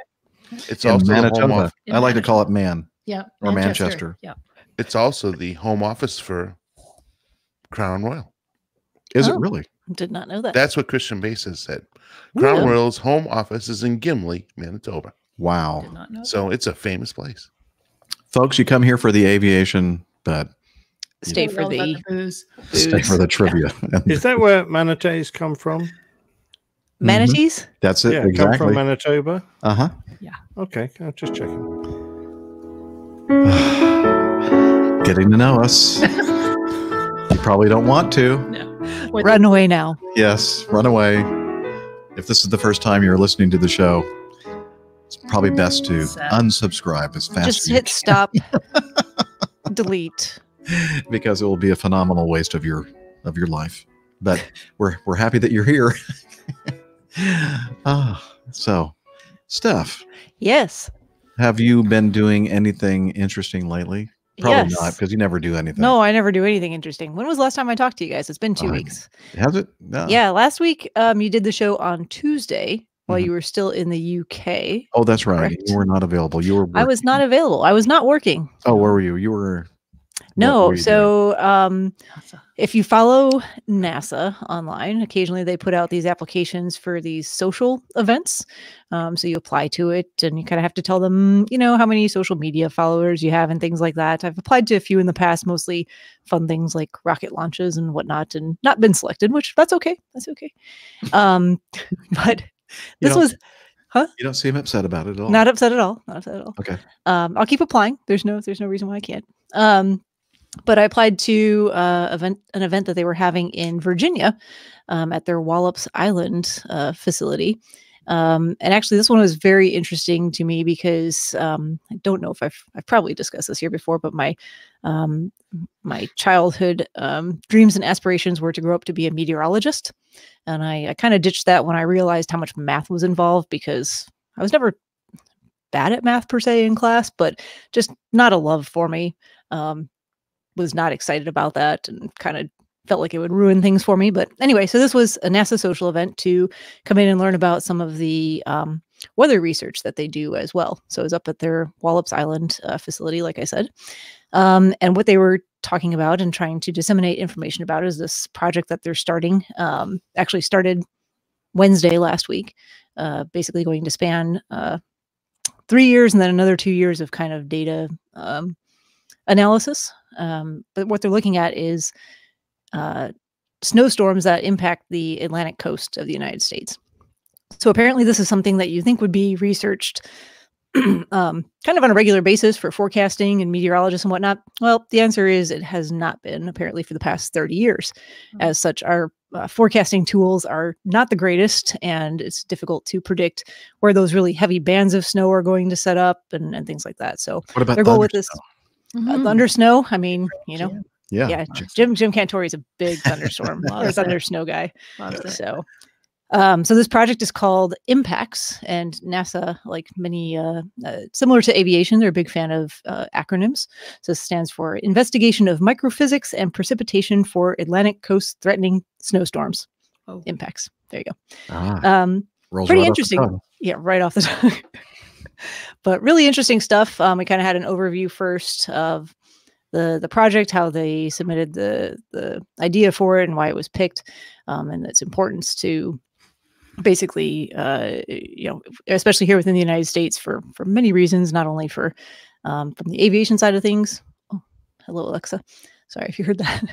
The aviation side of things and just forecasting in general, how it impacts. There's, how many millions of people live along the Atlantic coasts, basically from the mid-Atlantic up into New England, that are impacted yearly by big snowstorms, and trying to be more accurate in how things are predicted, and kind of with a bent of eventually being able to use some of the things that you say, why is NASA interested in this?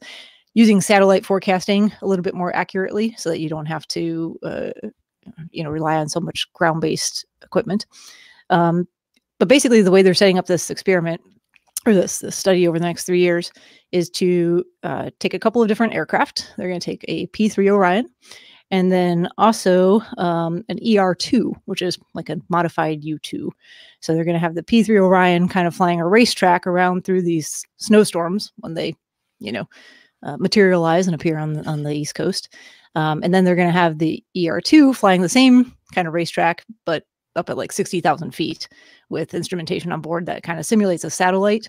So that way they can take real-time measurements from within the storm itself, from on board the P-3, and then also correlate with how that looks on the instrumentation on the ER-2.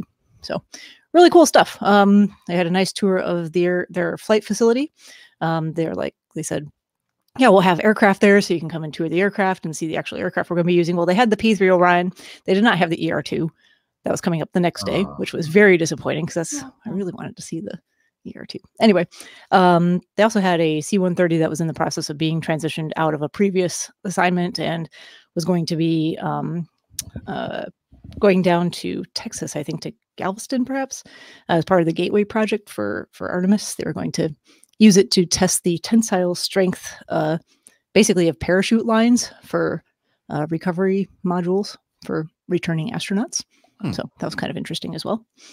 They do launch rockets from this flight facility as well. A lot of sounding rockets, which are basically ways for folks to submit proposals and grant ideas and test space-related instrumentation. And they'll build these rockets and send them up into whatever altitude they're looking for, basically. So we got to tour their mission control center, kind of find out a little bit about how that process works. Interestingly, they're most, you think if you're launching a rocket, so certainly think about the aviation implications for that and having, a designated safe area. They said their most challenging aspect, though, is being right on the coast. They're basically on the Delmarva Peninsula, just right into Virginia from Maryland. Is actually a boating craft. So they have a lot of difficulty clearing out their safe area in the water. So on the day of launches. So very cool stuff. I'm very thankful to NASA for the opportunity to go and do that. I posted some of those pictures to our Instagram account because I was trying to get them out kind of in real time. I actually still have more pictures to post, and I will probably put a lot of those on Twitter as well through the APG crew when I get a chance to kind of organize better here as well. So did you see the SpaceX Dragon capsule abort launch there? No, I did not get a chance to see that. Oh, you didn't see that? Oh, No. they're right there. We did see it. We did get to see a weather balloon launch, which launched into like straight IMC. It was a very rainy, foggy day, so you could see it for like. I'll post the video. It's kind of funny. It's like 20 seconds of balloon launch, and then it's gone. Goodbye. Yeah, I was just joking, by the way. That was actually no. I Kip know. Canaveral. I Yes, know, that but was for the not- people that are watching right now, they're going, "Jeff's is such an idiot." Like that was not in Virginia. Yeah, it wasn't in Virginia. You dumb. Yeah, but really cool stuff. And if you have a chance to go and join any of these NASA social events, I'd highly recommend it. It was a lot of fun. Free booze? No, and but lunch was pretty good. I think I had to pay for lunch, but it was still very good. So that was Tuesday. So did you get your name in for an application to become an astronaut? No, and I don't know that I really have grand designs and aspirations to actually do that. I think if someone showed up today and said, "Do you want to go to space tomorrow?" I'd probably say yes and just go and do it. But like thinking long-term stuff, no, there's a lot of places to explore on Earth first, for me anyway. Cool. True. But true. And then I was just on vacation as well. That was not vacation. That was, personal interest, personal day off of work, but actual vacation that I do once a year is a 3-night cruise with a bunch of Wait a minute. Once a year? No, this particular trip. Oh, okay. Is an annual 3-night once a month. It wasn't a conference. Yeah, an annual 3-night cruise to the Bahamas. We did Key conference. West this year. Yeah, ship conference. Really lovely weather this year. Missed the deep freeze in Florida by a day, so that was good. had a chance to go to Everglades National Park as well. And The deep freeze, like 60 degrees in Tampa. no, it was down into like the 30s near the Miami area yesterday. What? Yeah, Yeah. they were actually issuing warnings for falling iguanas. Yes. Because the iguanas They go to sleep in the hibernate in those cold I didn't temperatures and they realize fall that. out of the trees. they do. Yeah. Warning, falling iguanas. Yeah, it was a serious Show thing. title. Serious thing. But anyway. So, yeah, it looks like I saw a couple photos of you down there at Key West, Yes, we did Key southernmost West. point in the continental U.S. Mhm. And I had not been there before, so that was a good new place to visit. What'd you think? You're gonna buy a place down there? Live down there? Right on. You know, Duval Key West Street. is a little on the touristy side for me. I think I'd probably pick a smaller key Yeah. to live on if I was going to do that. But the weather is lovely. It was very nice. Cool. Okay. All right. Well, And when'd you get back? I got back Monday night. So I worked yesterday, I worked today, I work tomorrow, and actually I need to check in for my flight because I am going off to Chicago on tomorrow afternoon. A conference? Yes, but I'm teaching. I'm actually So I mean, it's instructing. like really a conference. Yeah. Yes, I'm actually Skiing. getting some Skiing. no, this is Chicago. I'm you know, minimal compensation for time to be there type of a thing, but it's a lot of fun to teach other physicians how to do the procedures that I do on a day-to-day basis. Poke people in the back. Basically, backstabbing. Backstabbing. Yeah. Well, very good. Let me go check in for my flight now while you. Okay, you Yeah, go someone check else. in for your flight while we talk to Dana, Captain D. What's up, man? What's going on? Well, we're asking you, how's that Achilles tendon doing? Well, I'm the bearer of good news on that. It after having it in the cast a little bit over 2 weeks, about 2 weeks and 3-4 days, I think it was. It has mostly healed up. It is no longer providing much pain at all, and I'm about 85-90%. Actually, I probably could go back to work. However, I am being forced to take a vacation, so I leave Friday. Oh, shoot. Does anybody work around here? No, I don't think so. I I don't. certainly Definitely not don't. Nick, not No, Liz. I don't work. I don't do any I work. don't. Yeah, well, Nick, I think you do more work now that you're retired. Yeah, could Than be. you were when you were flying. But no, so I am leaving with a group of 24, including my in-laws. We and my wife and I decided to go ahead and honor their 50th wedding anniversary with buying them a cabin on a cruise ship with us to join us on, well, actually not a cabin, but a balcony cabin, nice one, for the 10-day cruise. Oh, 9 nice. nights, 10 days. So we leave on Friday and we're going to a place called the ABC Islands. I don't know if anybody's ever heard of those, but that's Aruba, Abaco? Bonaire, and Curacao. Oh, I didn't get any of those. Yep. I had them all, but my mic was muted. But I knew what you were talking about. Yep. The Oh, I ABC assumed Islands. it was Good where scuba diving in Bonaire, and I assumed actually- it's where Sesame Street was made, but obviously I'm wrong. Yes, it was made in right there in Bonaire, but no. My my father-in-law is extremely excited because he is a scuba diver as well, and I'm going to be guiding him when we go to all 3 of those islands.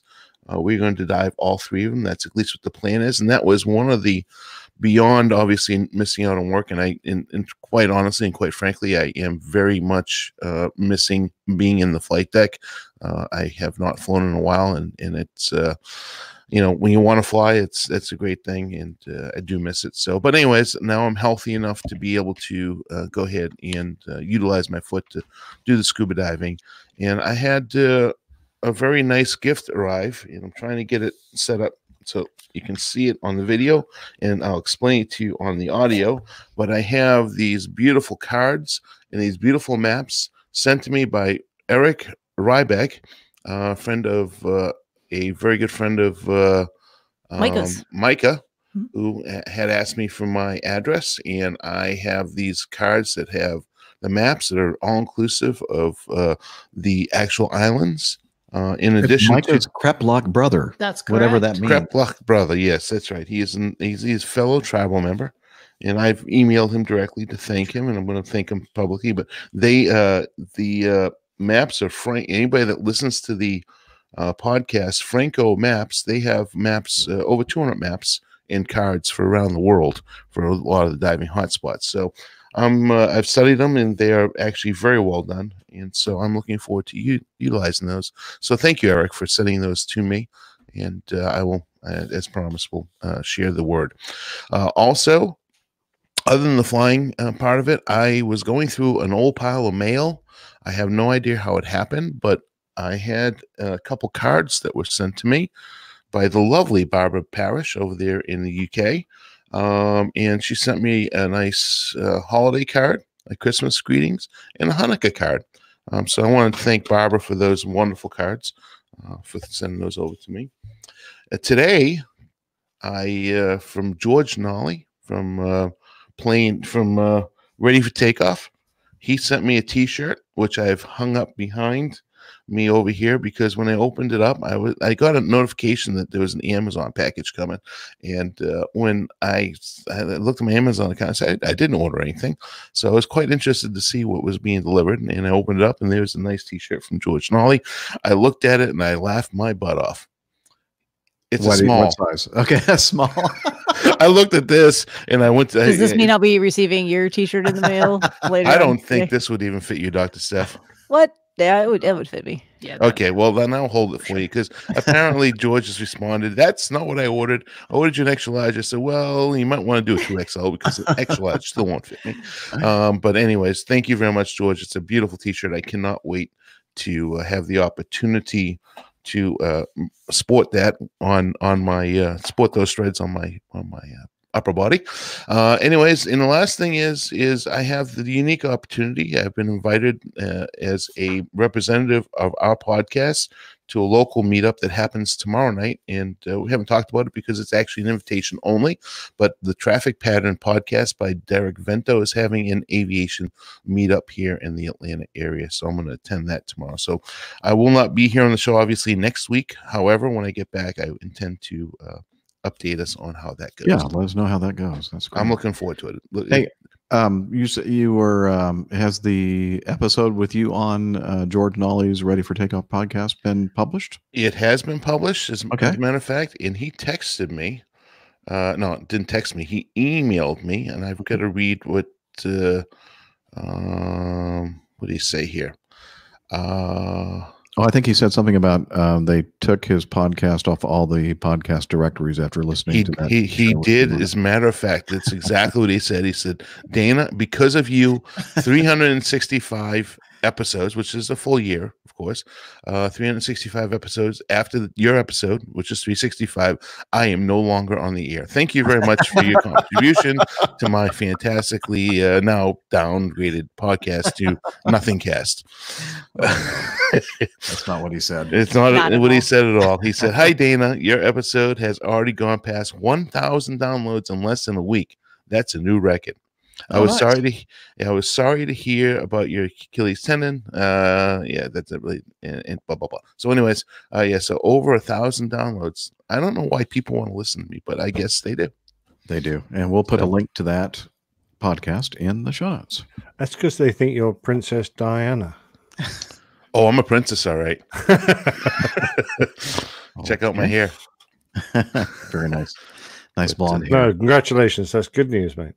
Yes. Yeah, that's thank you, George, for taking the time to interview me, and just that's about it. Nothing really aviation related other than tomorrow night. I'm really looking forward to Derek's event. Cool. All right. Well, hope you have a great time on that cruise. Can't wait to hear about it. Nick. Not much to say from England, having kicked you back off across the Atlantic on Wednesday. A lot of cleanup to do after I left the house, I'm sure. Sorry, say again? A lot of cleanup after I... yeah, there was. Cleanup on L3 and a lot of cheering as well. As in fact, you may not have heard it as we went down the road. But I did actually. Yeah. It's kind of rude that you didn't wait. I thought so. Out of here. Yeah. We had a relaxing day. Adam Spink dropped in on Friday for a cup of tea because he had been working down at the air traffic centre at Swanwick, which is kind of halfway. We're kind of halfway between London and Swanwick. So he popped in on the way home, showed me his brand new Tesla, which was very impressive. And I must admit, I was pretty actually impressed with how clever it is and how fast it goes, etc. Very good. And it was his birthday, so we had a little birthday celebration. And then on Sunday, I drove up to the Sywell Museum for to give them a lecture on my Air Force flying. And Sywell, there's a lovely little airfield there, and they have a sweet little museum which is only open mainly in the summer. It kind of opens Easter and closes again in the autumn. But it looks great. They've got some nice little exhibits there, some great airplanes. And they, in the winter months, they hold lectures to raise funds for the museum because it's all run by volunteers. And I was really pleased with how well it was attended. The place was, every seat taken, which was lovely. The chat went very well. A delightful bunch of ladies and gentlemen who, participated, asked lots of questions, seemed very interested in what I had to say, which was brilliant. And there was, I passed plenty of cards around, so hopefully we'll get some folks from the audience now listening. And there was already one person who is already a listener. Now, sadly, I didn't make a note of his name right at the moment, and of course that was some days ago, so I've forgotten now. So drop me a line, will you? Feedback at airlinepilotguide.com, or just is it Nick or Captain Nick? I can't remember. Anyway, bye. Probably both. Probably both, either. At feedback, Captain Nick at airlinepilotguide.com, and remind me who you are, and I'll be sure to give you a shout out on the next show. So that was a really nice day there. On the way home, I stayed that night at Captain Nigel's place, and that can't be good. It wasn't good. No. How late were you all up enjoying each other's company? 3 a.m.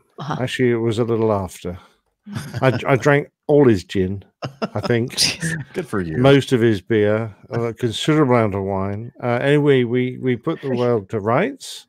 So if the world is better for you now, you can thank Nigel and myself, because we're the ones that did it for you. Well, thank you very much. Yeah, you're welcome. You're welcome. Eventually that cruise I took, but thank you. No problem. Dragged my sorry backside out of bed the next day, headed home, and not much else has happened since then. Tomorrow, sadly, I'm off down to Plymouth, which is a reasonable distance from me, for a family funeral. Not my side, Jilly's side of the family, so I'll be down a few days from there.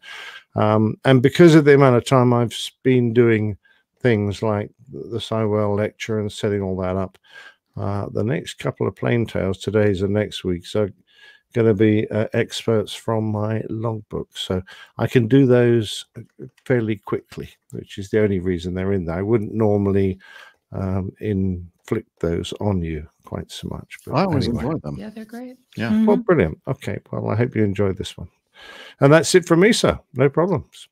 Very good. All right. And as Captain Nick mentioned, I left the wonderful Shay Anderson on Wednesday morning and got home Wednesday evening in the U.S.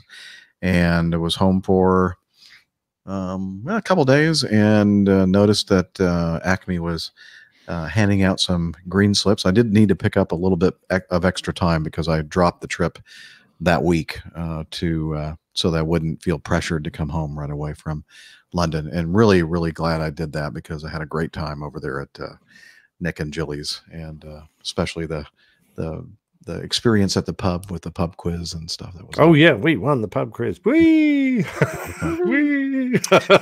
And so I thought, I need to add a little bit more time, and heck, just for the heck of it, I'll put in a request for a green slip, and I got one. Just a quick, very last minute, one leg up to a middle A small Middle East, Mid-size Midwestern. Midwestern. Anyway, got in kind of late and then left the next morning. Just a nice little out and overnight and back, and was back in time just barely to sing at the Vigil Mass on Saturday.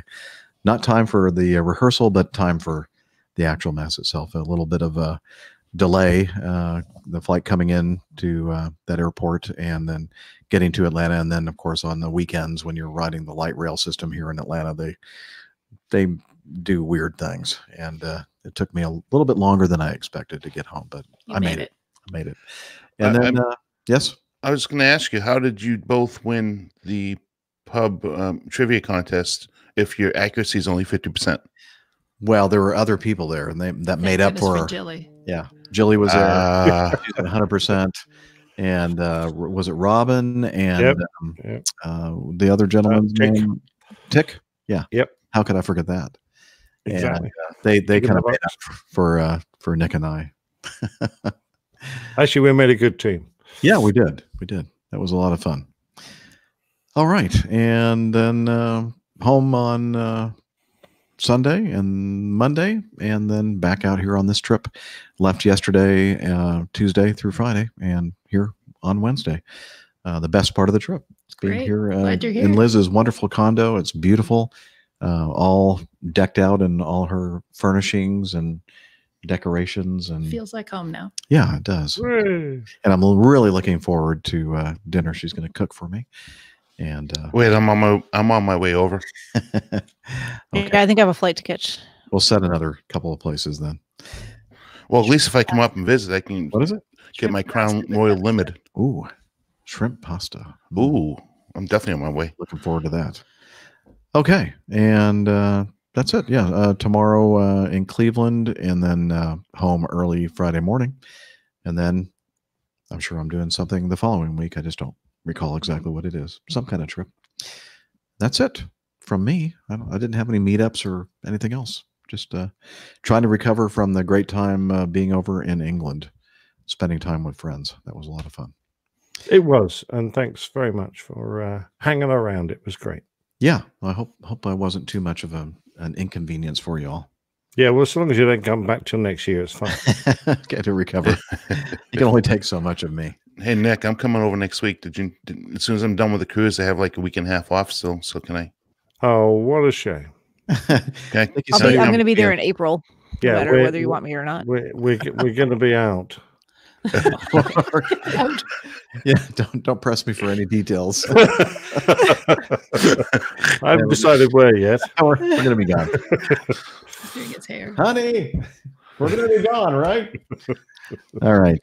Let's do a quick coffee fund, because the coffee fund is your way to Johnny, how much more coffee? donate or contribute to our show.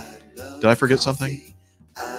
So the way Steph is looking at me like I'm forgotten something. No, I mean, Liz didn't really update us, but What's that? Oh, I said Liz didn't update us. I mean, she's here. She's on the I'm show sorry. today. I'm so into the normal crew that I didn't think of. Liz, tell us what you have been up to since the last time that you were on the show. I'm retired, Jeff. Nothing. Well, certainly. I mean, moving into the condo has been occupying quite a bit of your Sold my your house, time. moved into the condo. Yeah. And Decorating. It looks lovely. Thanks. And I have spare bedroom, so anybody wants to come and visit Steph, come on back up, and love to have. What about that? What about that cruise that you were on? The conference that you were? No, never mind. That's not me. That's not you. Okay. No, I don't do that. You don't do cruises? No. Yeah. No. And I know that you like to go up to your Go up to cottage country in the summertime. That's planned, yes. And probably not a good time to go this time of year. well, a lot of people do go up there, but you sort of have to be one of those people that likes running around on snowmobiles or skiing and stuff like that. Does the lake freeze over? Very much so, yeah. Oh. Yeah. Both my brothers live up there, so I steer clear. Stay away from the brothers. Yeah. Anyway, it's great to have you come and visit, Jeff. Oh, it's wonderful. I'm so happy to do the show from here, and it will not be the last time. That's for sure. Let's hope not. Yeah. All right. So I do apologize for No. I'm just kind of get into a routine. Nothing interesting going on here. Okay. Sorry. I was right. Regardless, we wanted to hear that. Want to put people thank on you the for the spot. update. Yeah. Sorry. My fault. Yeah. Thanks, Deb.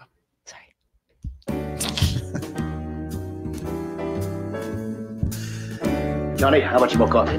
No thanks. I love coffee. I love tea. I love the APG community.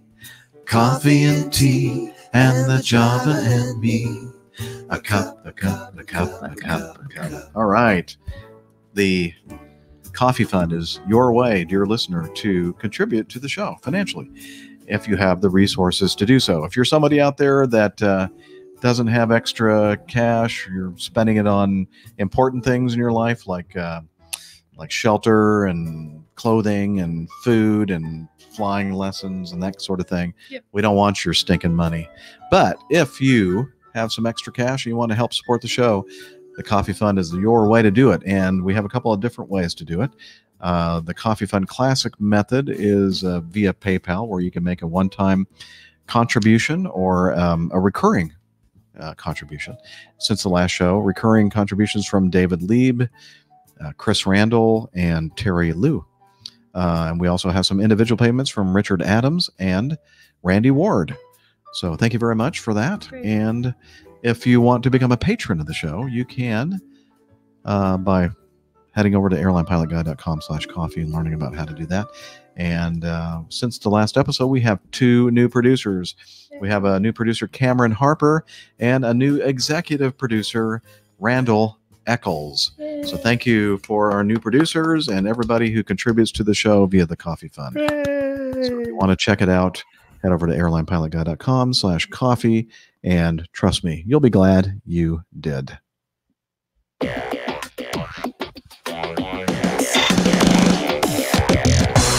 Captain, incoming message. All right, let's hit the feedback folder, the mailbag, and we'll start with item 1, Texas Anlashock. Greetings, Captain Jeff and APG crew. Well, if you're a fan of the 747, it's a sad day, as KLM has scheduled their last flights with that equipment. So if you want to catch a ride on one, you're running out of options. And once they're gone, we probably won't see anything like it again for a good long while, if ever, since the A380 is apparently also now on its way out. Jumping tracks, I just heard APG 407 with plain tales about drag. I'd actually heard about the Convair 990 previously on a YouTube video about how the plane came to be and why it didn't succeed. The thing did present an interesting profile, not only from those speed blisters, but also that long pointed nose. This comes from a channel called Mustard, which seems to be more of an engineering channel than strictly aviation. The first video it did was about why there are sometimes bathroom cabinets sealed inside your walls. Huh? Huh? Why? How do you get to them? Okay. But over half the videos on there are. I think my personal favorite is the one about the Tu-114, the Soviet airliner developed from the Bear bomber. Overall, it's very well done, has a slick professional look and interesting topics. Very much different than our show. Glad Captain Jeff liked the new airport here. I did discover one drawback coming back from California after Christmas, and that is that there is little to no seating in the claims area, which was a drag since the baggage from our flight took 45 minutes to get out to us.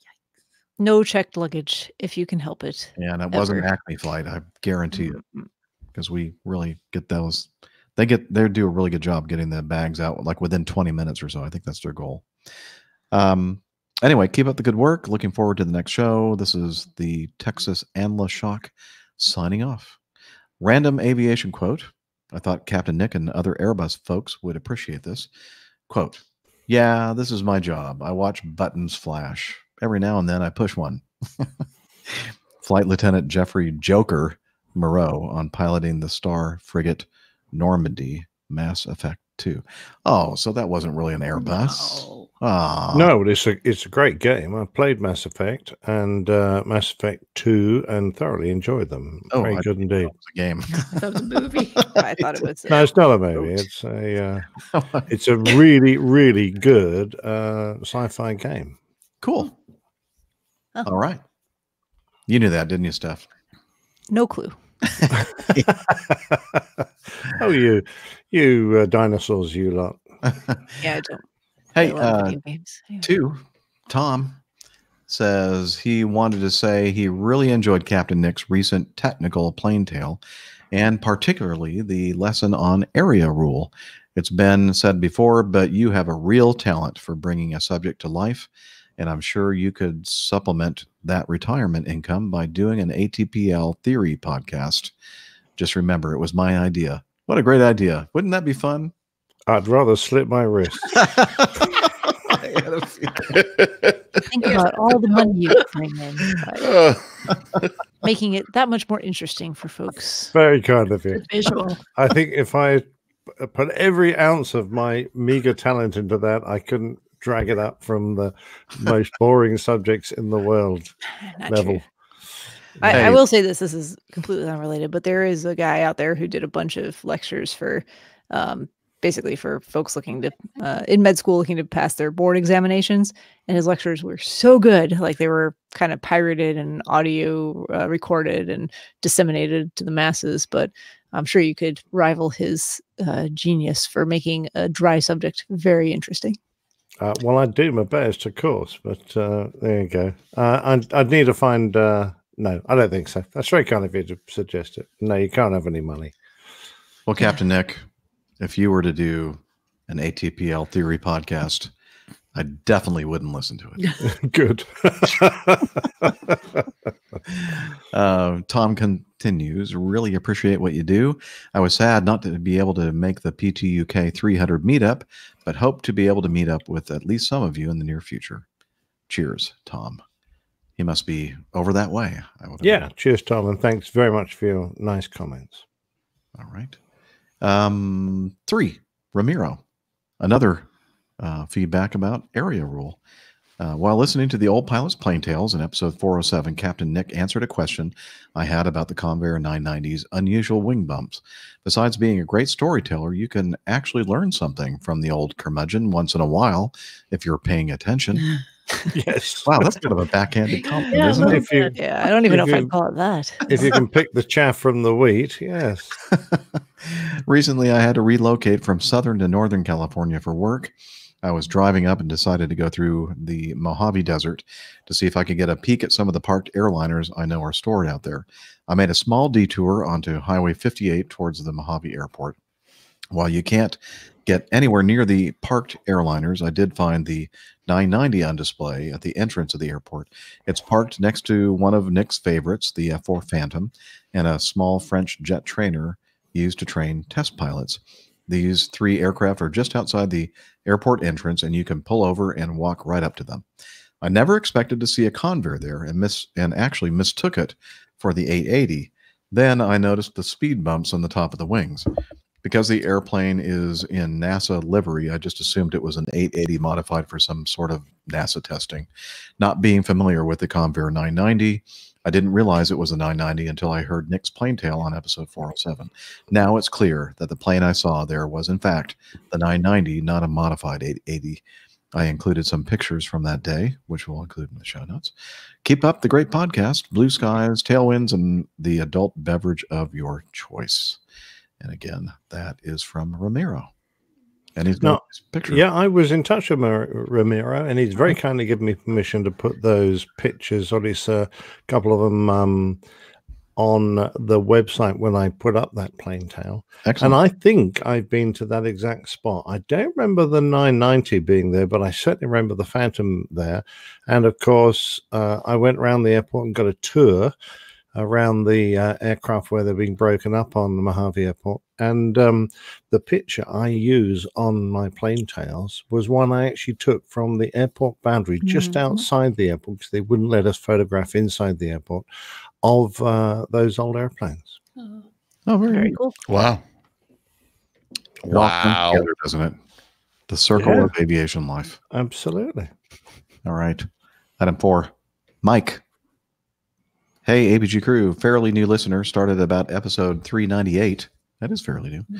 And slowly starting to go through the back catalog. Just waiting for the episode 408 to be uploaded. I'm a captain on the Q300 based in Auckland, New Zealand, and have already picked up on a few great bits of advice that I have added to my own personal toolbox. I love the stories of flying around the States. We're just a very small drop in the bucket compared to you guys. One day, I'd love the opportunity to come over on a secondment. Secondment. Oh, I've never heard of that word before. Means you're loaned. You're loaned? Nick was seconded to the RA. All right, second that. There you go. Like right. loaned out, basically. A loaner. A loaner, yeah. Anyway, it says dreams are free. Now, I've just listened to episode 1, which Captain Jeff talked a little about when the Continental and United merger went ahead and the inadvertent use of the 9/11 flight numbers. This got me thinking, this got me wondering. I'd love to hear your guys' experience on that day if you were flying or the days immediately thereafter. Now, you may have already talked about it once on one of the 396 episodes I've yet to listen to. Yeah, we have. You can point me to the episode to listen to. I was fresh out of high school when it happened and was employed by an airline here in Auckland as a loader, check-in, dispatcher, and even at the opposite side of the globe, we had an instant change of life with additional security measures and protocols. Anyway, love your guys' work, and here's to many, many more episodes into the future. All the best, Mike. Well, thank you, Mike. Great to have you with us. Sounds like you might have a little bit of the syndrome. And yeah, we've talked about 9/11 several times on the show. Especially, what I would do is I go to the website, do a search for. There's a search like a magnifying glass if you're looking at the website on a browser for Colonel Jeff. Jeff Felmuth. Yep. Felmuth. I'm not sure. Just put all those in there. COL Jeff Felmuth, and he has a wonderful. And we've done it a few times. On the show, he puts out a letter every year talking about his experience, and then we've talked about our own experiences as well tied to that. But I think that would be probably the best way to find some of those episodes where we talked about where we were and what happened and that kind of thing on that day. But there's the highlighted thing too. Oh, APG. Oh, I'm sorry, didn't even see it. Liz puts something in there and she highlights it and puts it in bold so that there's no way that any of us could possibly miss it. Yeah, I missed it. We didn't. It was just you. No, yeah, we didn't. It was just Jeff. Yeah, just but me. We figured since Liz was sitting right next to you, thankfully, the producer of the show sitting right next to me, she's elbowing me right now. Sorry. APG 12 is the 10th anniversary of 9/11, and the show was a remembrance of that day. So check out episode 12. That's a good place to start. And forget everything else I said about doing a search. Oops. Do the search anyway. Hopefully, or you can do a search. Yeah. Do both. Yeah. There you go. He's got the syndrome already. It's fine. That's true. Yeah. All right. Let's see. Looks like this would be a good time for us to do our installment of the Old Pilot's Plane Tales. And this week's episode entitled RAF Form 414 Volume 5. And here we go.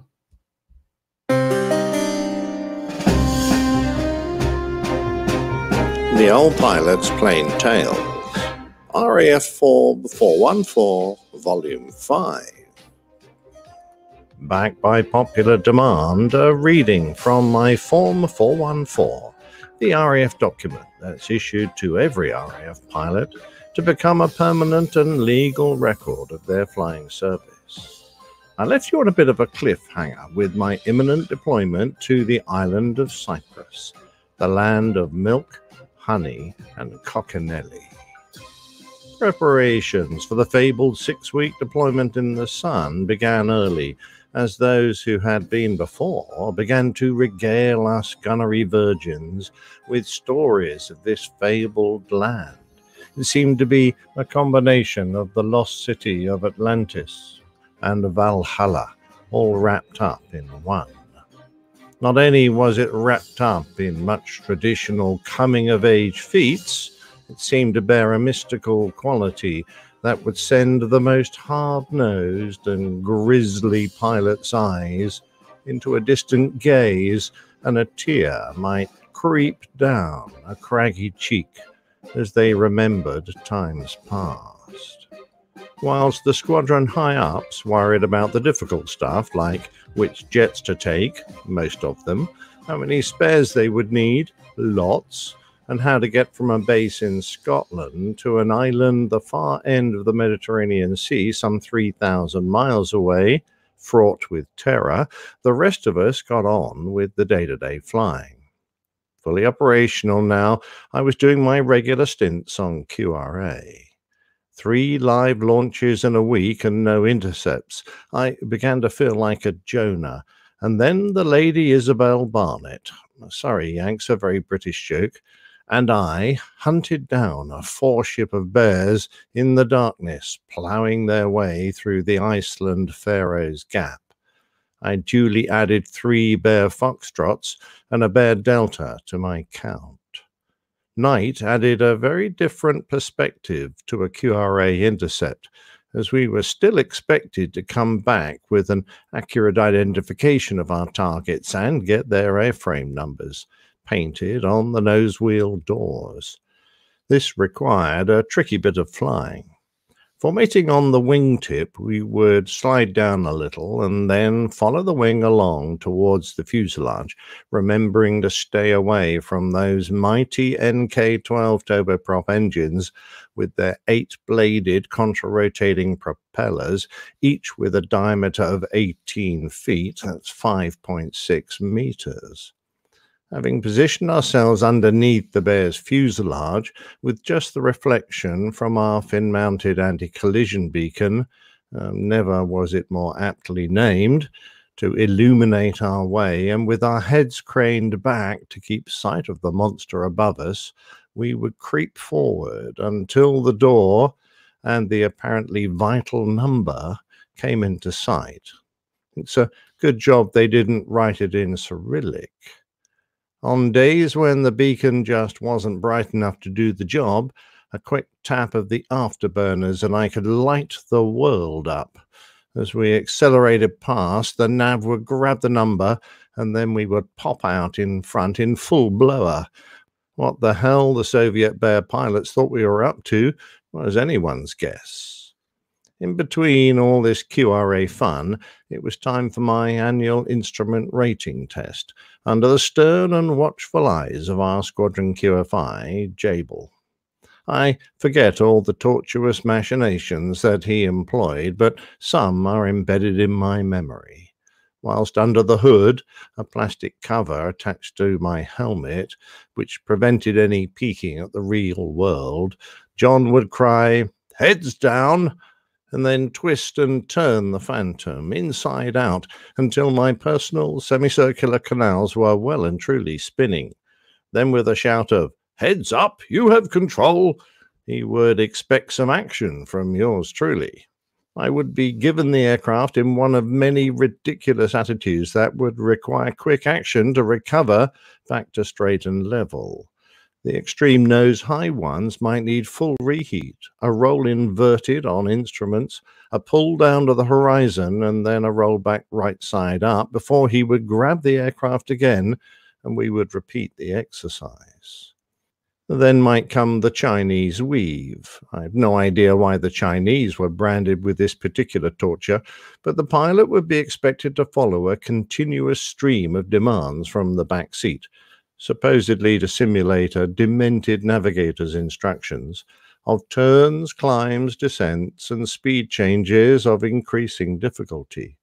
Descents or climbs came with a particular rate, turns with the need for increasing angles of bank up to and beyond 60 degrees, often with reversals and speed changes that might need full afterburner or idle and full speed brake. John's area of expertise was to get at least 3 events to happen all at once.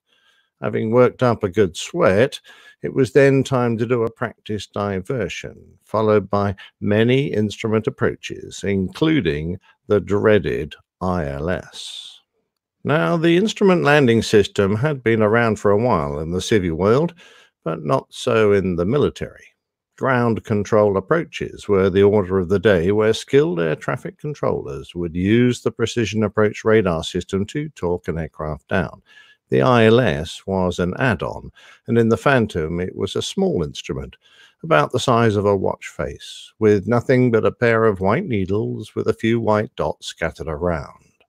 No flight directors to help, no autopilot, and I, for one, was never keen to use it. I much preferred the soothing voice of a PAR controller guiding me down through the Scottish gloop until magically at a couple of 100 feet the glow of the runway lights would appear through the HAR, the local name for fog.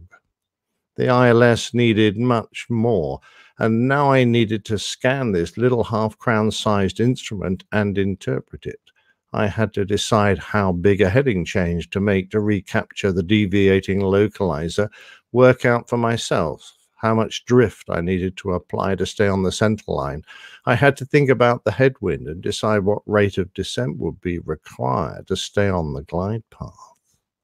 When I started this game, my first proper instrument rating was colored amber, so I had to add 300 feet to the approach minimum. Then came white, which took me to 200 feet of a normal decision height, and finally the green rating. That allowed the bearer the honor of going all the way down to decision height. To be operational, I had to fly to green limits, and luckily, Jable was in good humor that day. Phew. Then I was off again, this time doing intercepts on a Bristow's helicopter, who had offered himself as a target as he clattered his way from Aberdeen out to the North Sea oil rigs. As I completed the intercept, I tried to get back to his speed and form 8 on him, so dropped the gear and full flaps. It was never going to happen, but at least we didn't hurtle past him at the speed of heat and had time to wave at a few anxious-looking faces in the back. The trouble came when I tried to raise the gear again. Something in the world of micro switches went haywire, and the nose wheel started banging up and down inside the nose wheel bay, making the most awful racket.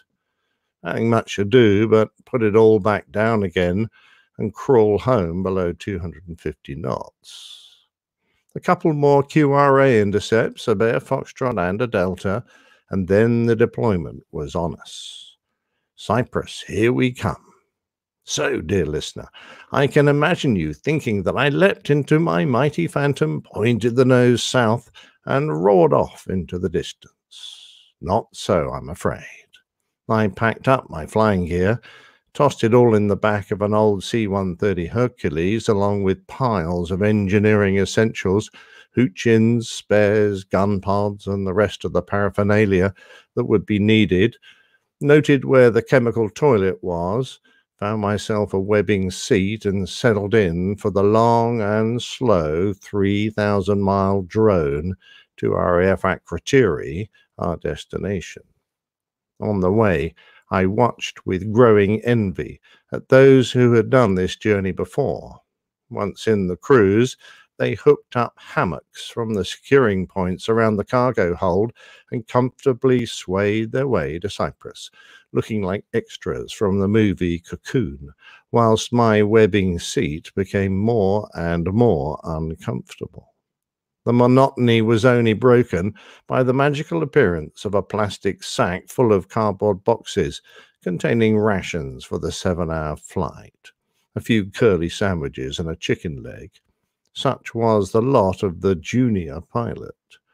When we eventually touched down and taxied to Alpha Dispersal, where the squadron's Phantoms were neatly lined up, the Herc's rear ramp dropped, and the intoxicating smell of Cyprus met us on a waft of hot air, the heady mixture of tropical plants, the sea, and aviation fuel.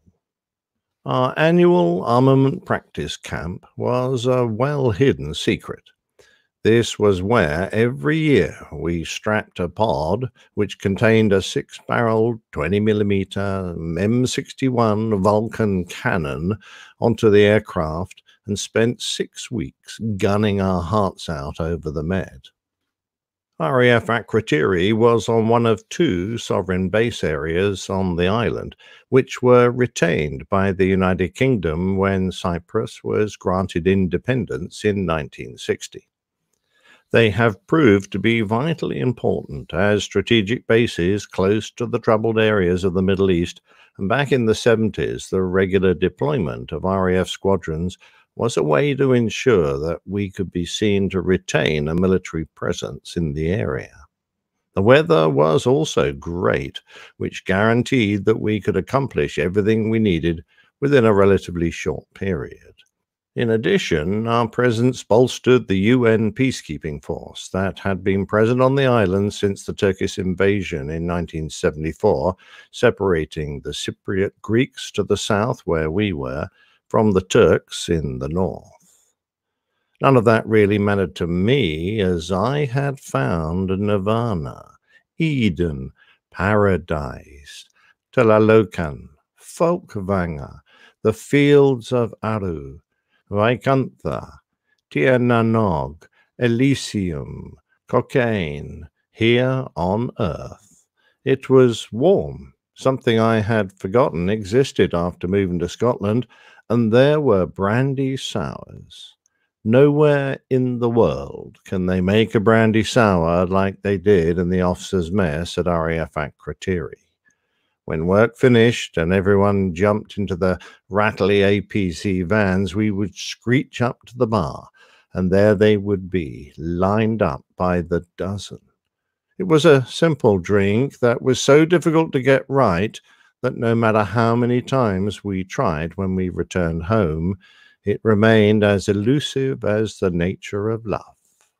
And then it was time to head downtown for a meze and a bit of first-night madness.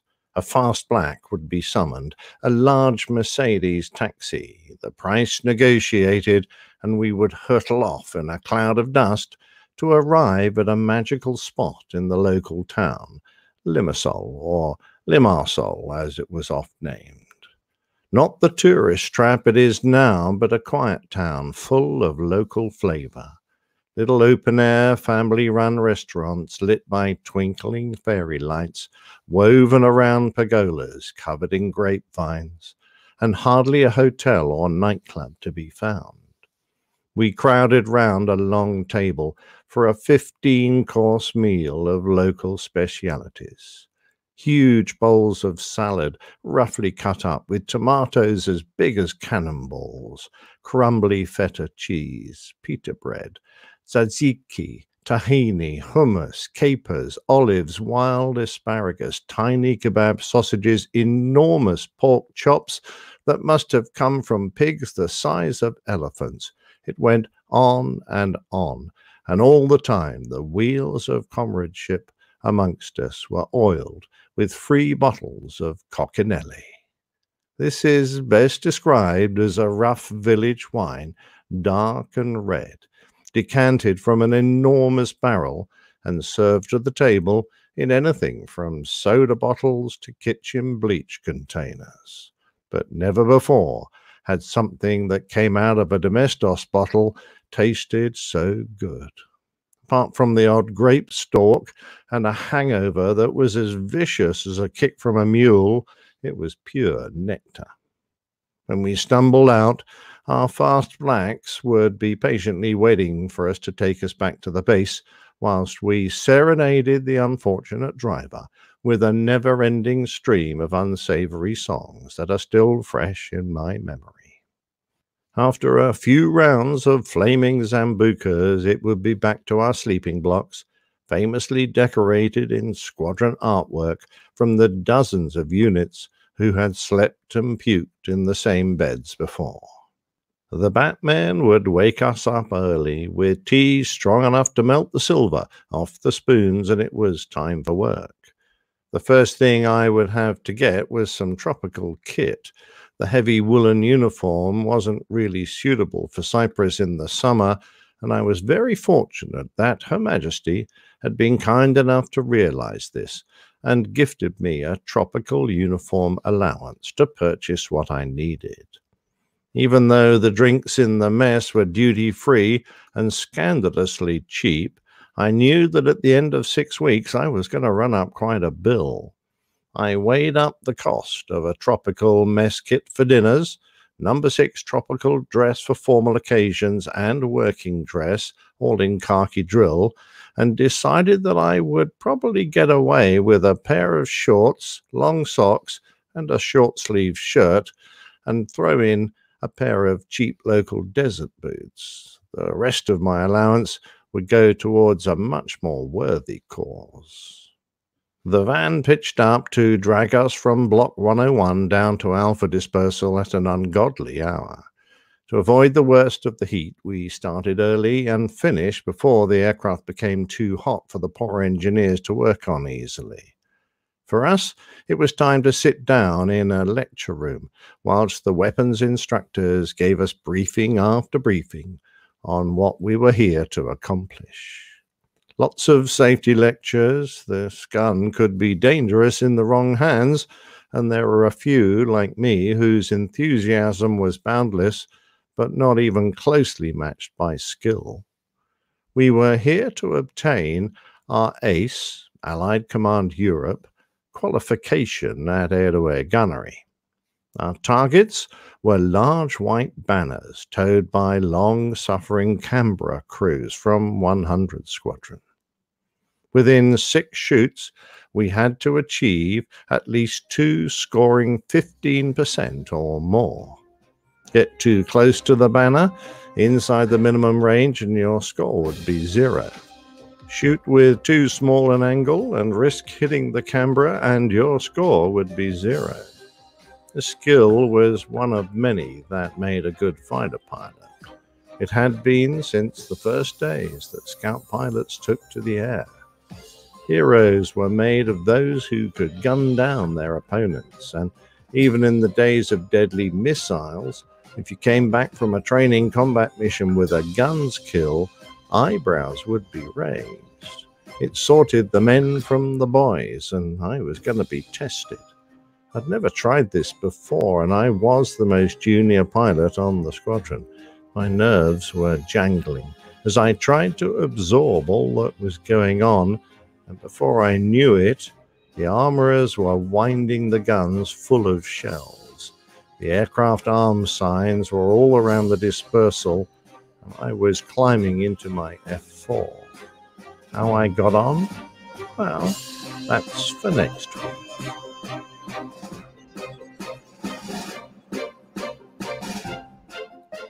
Another tease from Captain Nick. Mm-hmm.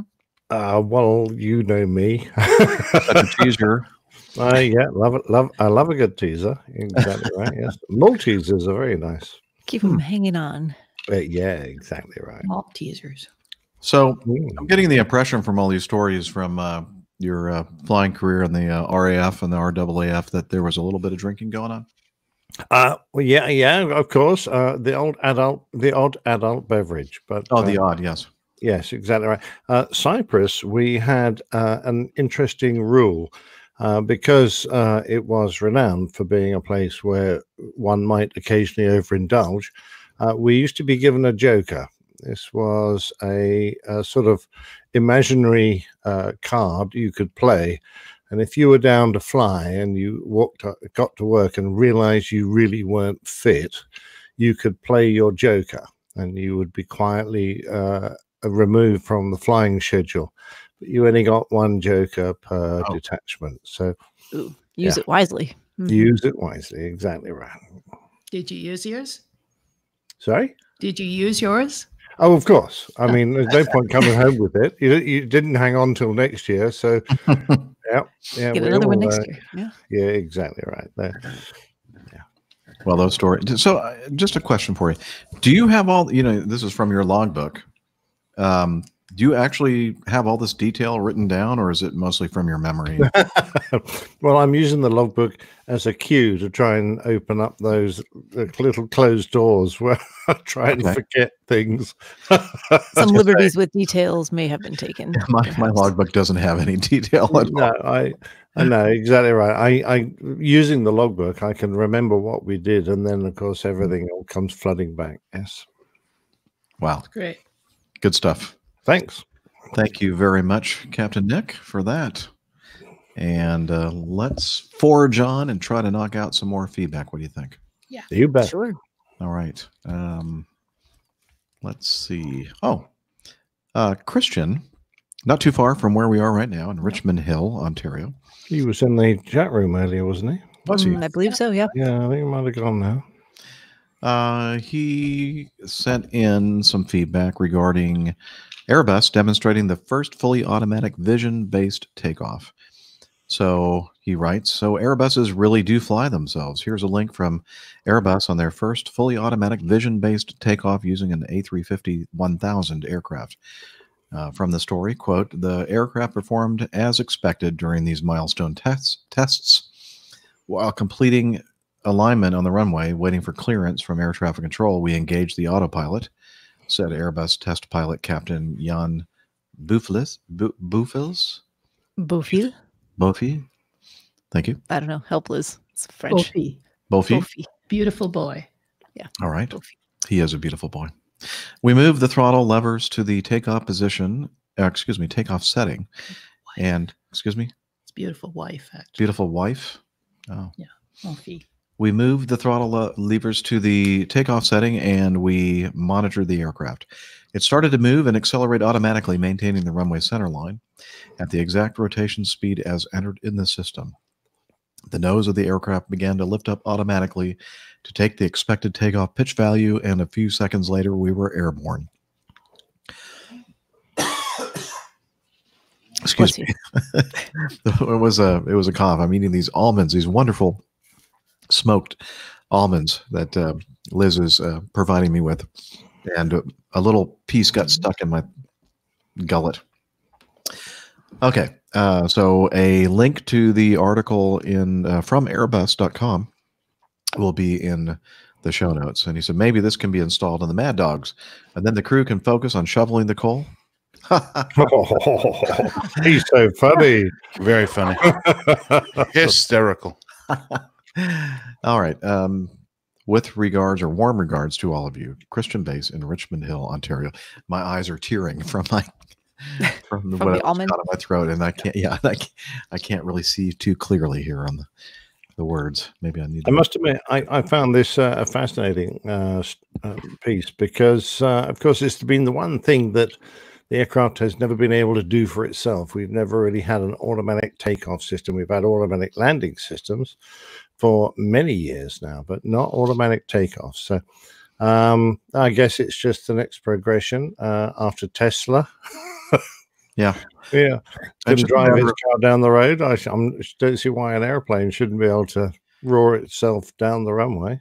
And, you know, I watched the video of this, and they were manually hitting the landing gear switch to raise the gear. And we know from automatic landing systems that we have to, you know, control the configuration of the airplane, the flap settings and the gear extension and that kind of thing. But it's I wouldn't imagine it's a big deal at all to kind of automate all that as well. You know, certain parameters met, and then the gear comes down. And no, I seem to remember when I was flying the very early RAF Typhoon simulator. One of the things that I don't know if this actually made it to the actual aircraft, but one of the things that British Aerospace were looking at was a single button to press to configure the entire aircraft for landing. So you would come in and you would just press one button, the gear and flaps would put themselves in the correct position, and all the systems would align themselves into a landing mode. So you didn't have to do a checklist, basically. You just pressed a button. That was it. Well, it's the future, folks.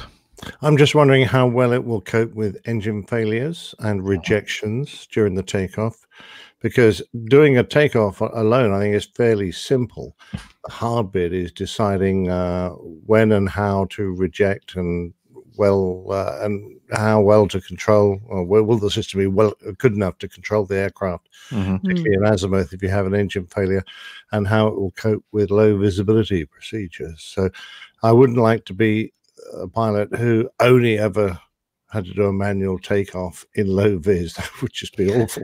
Yeah. How do I do this again? Exactly. Surely there will be some limitations, I would expect. Yeah. Oh, yeah. Plenty, I expect. Well, very good. Well, thank you, Christian, for sending that in. And if you want to read more about it, it will be in the show notes. Item 6, Tim. Hello, APG crew. Hope this feedback finds you all well. I recently discovered that King Willem Alexander was flying around paying passengers on KLM.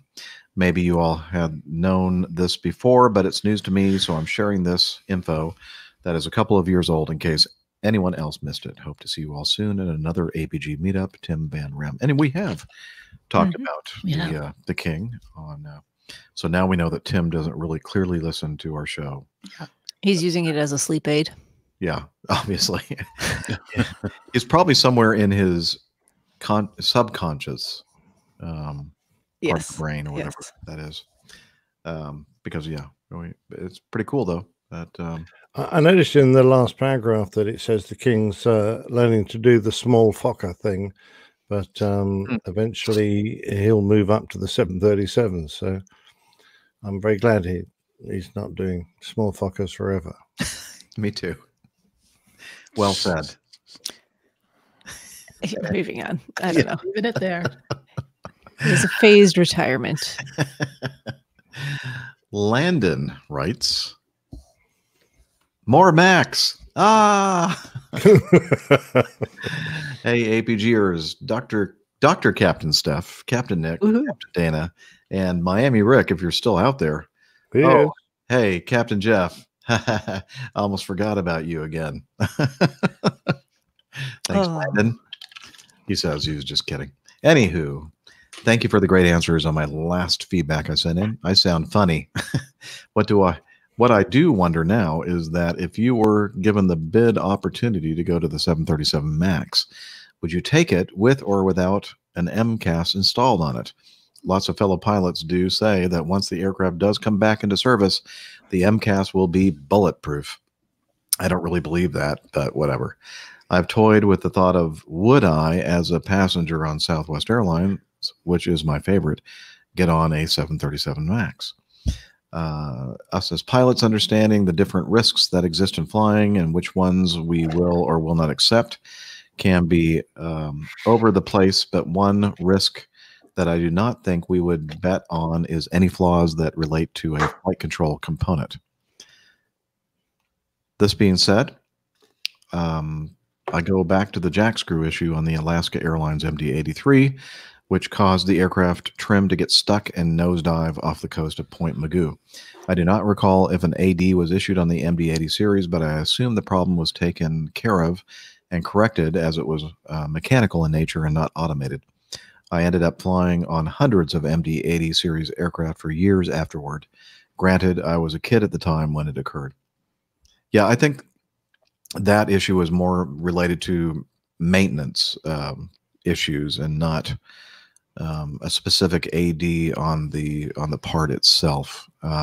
If there was nothing basically wrong with the part, it's just that they had extended the period of lubrication testing and checking and lubrication to a longer and longer period at the request of the airline, and the FAA had allowed them to do that until eventually one that had not been lubricated properly for bloody ages failed. Yep.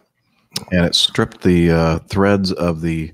Actually, people said the jack screw failed, but the jack screw was intact. It was the Acme nut. Oh, the Acme nut. It's the Acme nut, exactly Acme correct. Nut was the thing that actually failed. Wait, are you talking about yourself again? Yeah, I'm the You're an Acme nut. We're all Acme nuts. Yeah. Possible show title.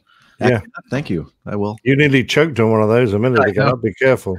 Jeff chokes on the Acme nut. Okay.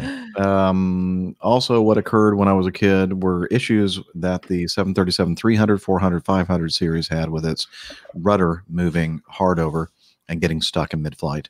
The aircraft became out of control and crashed. Deaths occurred as a result. Mechanical in nature, again, and not having anything to do with automation. Some re-engineering, and we're good to go. What I am finding nowadays that we are seeing more crashes due to the lack of synergy between human/automation interface.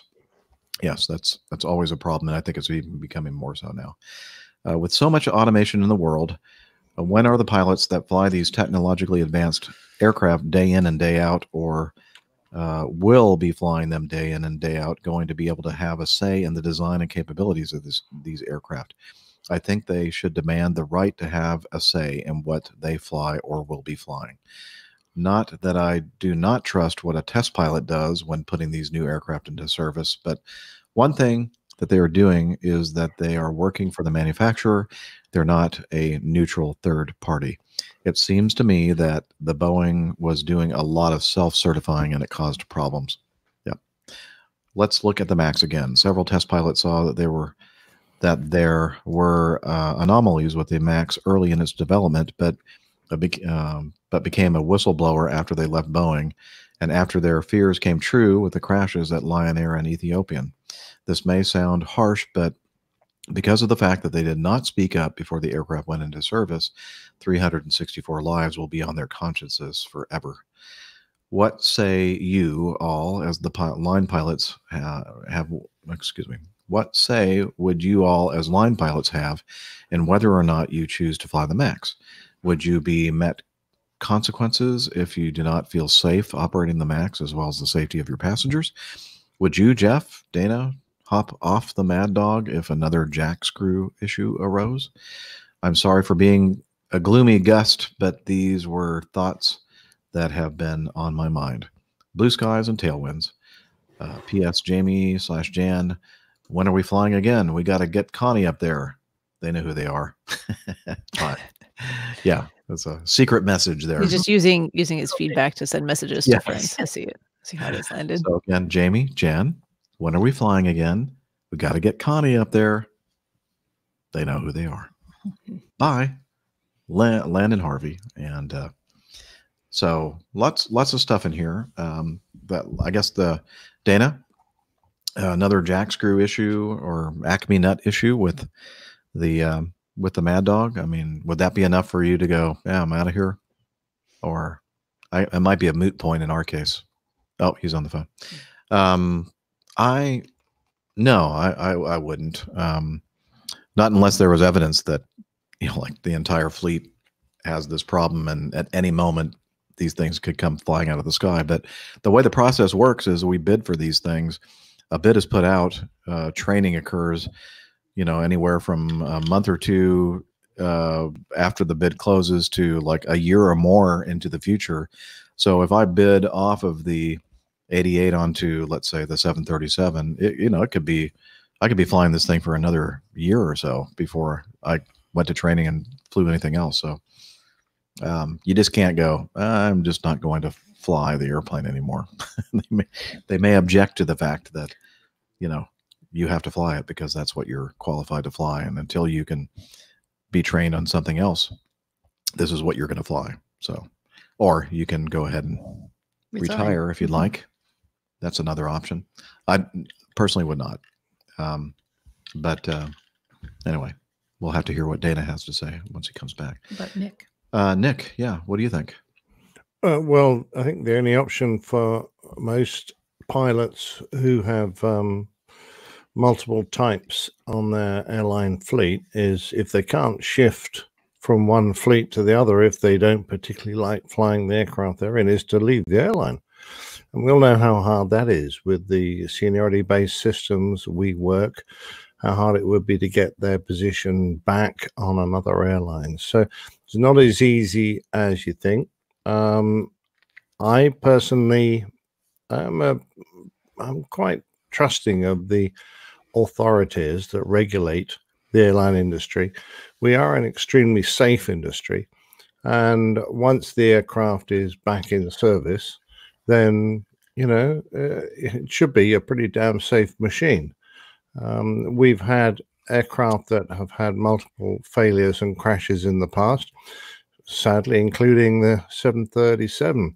If you remember the early days of rudder hardovers, they lost several aircraft because of that fault. Boeing, after a very long and difficult investigation, discovered the fault and fixed it. But it originated really from a change in design of the rudder actuator. From the earlier versions, which had twin actuators, to the early 737s, which had single ones. So there are always going to be problems with aircraft. When Airbus first started with the A320, there was an awful lot of suspicion concerning the fly-by-wire and automated systems, particularly after that one disappeared into the forest during an air show. Everyone was terribly worried about that. But of course, it's turned out to be a remarkably safe and capable aircraft. And many other aircraft go through these problems and they re-emerge the other end safer and better than ever. So my feeling is, if you're a professional pilot, you pick your airline and you put a certain amount of trust in them. It's not really up to you often of which aircraft you fly. And you just then have to put your trust in the regulators and the manufacturers to make sure that everything is done correctly, to make sure it's safe to fly. We are in a wonderfully safe industry in general. There's obviously the odd hiccup. And nowadays, those hiccups seem to get an awful lot of press and news. So we look back in history a bit and other aircraft and the problems they've had, and I think you'll find that current problems are not as big as we like to think they are. Yeah, I agree. That issue, or that the issue with the in the early days of the A320, Nick, I think is a perfect illustration that Landon was saying about the human automation interface, the human machine interface. I think that was kind of the biggest issue in that. The airplane was doing what it was programmed to do. The human didn't quite understand what the airplane was going to do in that situation. Yeah, I think you're exactly right. And it took some time before we realized that. The training improved, the manuals improved, and, people began to get the hang of it. But in those early days, there was an awful lot of confusion. I mean, I think automation is a wonderful thing. I mean, can you imagine flying hours at a time in an airplane at cruise altitude without, letting go of the controls? That would be, a very fatiguing thing to do. But on the other hand, I think that you have to understand, in fact, sometimes I think it's easier to hand fly an airplane than it is to use the automation to do all the things you want it to do, because you have to understand what the automation is going to do when you push certain buttons or put certain commands into the computer. It's almost more difficult to fly an airplane that way. And it's because of that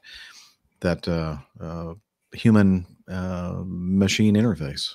It's not, trust us, folks, it's not as easy. We always joke around that, you just, push a few buttons and then it just does its own thing. No, it's like that article we just read just a minute ago about Airbus automatic takeoffs. It's quite opposite of that situation. We're doing a lot of things, and as I said, in my opinion, a lot of times it's just easier for me just to turn everything off and fly the airplane, because I know it's almost instinctual for me to do everything. I don't have to think about that much, as opposed to having all the automation on and doing all these things. I have to really think, okay, if I do this, what is it going to do? Is it going to do what I think it's going to do or not? I mean, so many times we say, what is it doing? And then 99.99999% of the time, it's because, well, that's what we told it to do. It's just that we don't understand that when we're telling it to do something. So, hope that's not gook. No, makes good sense.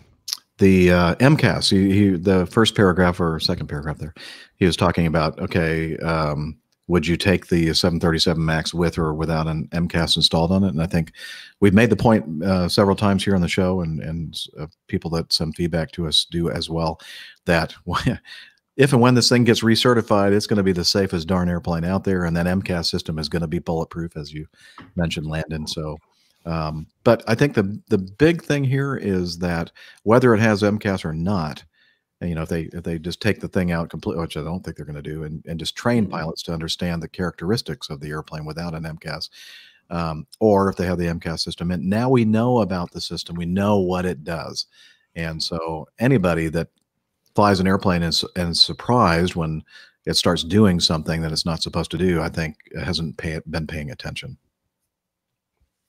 So very much so. And of course, there's bound to be a certain amount of simulator training involved now. Right. I would have thought quite a bit, actually. Yeah. And that's been talked about in the news and media. Right. And that was the whole point of installing the darn thing to begin with, is so that they wouldn't have extra training. And now it's backfiring in a major way. They're going to have to pay for a lot of extra training. Dana, did you want Dana to? Dana, yeah.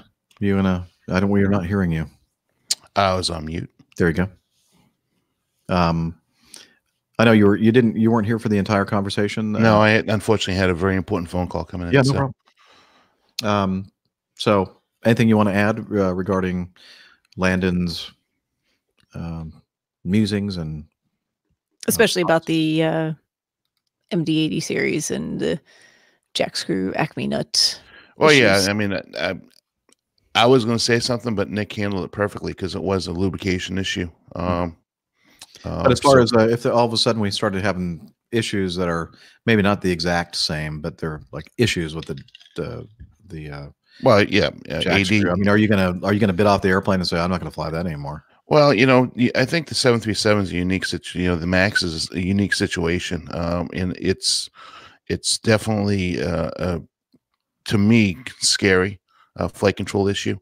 And you asked that question, Jeff, and the reality is, as far as I'm concerned, Landon, to answer your question, our aircraft has been around for a long time, and one could argue that as it gets older, it actually may have some more signs of some fatigue on it, and may not be as reliable or as durable as we think it is.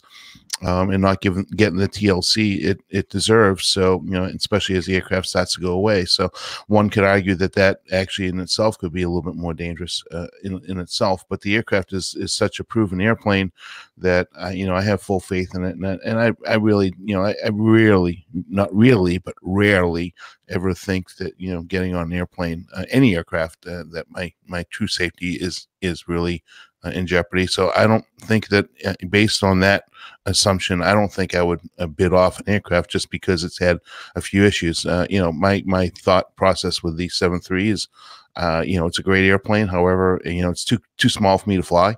I would go fly the aircraft, if I fit in the cockpit. My next choice would be the Airbus.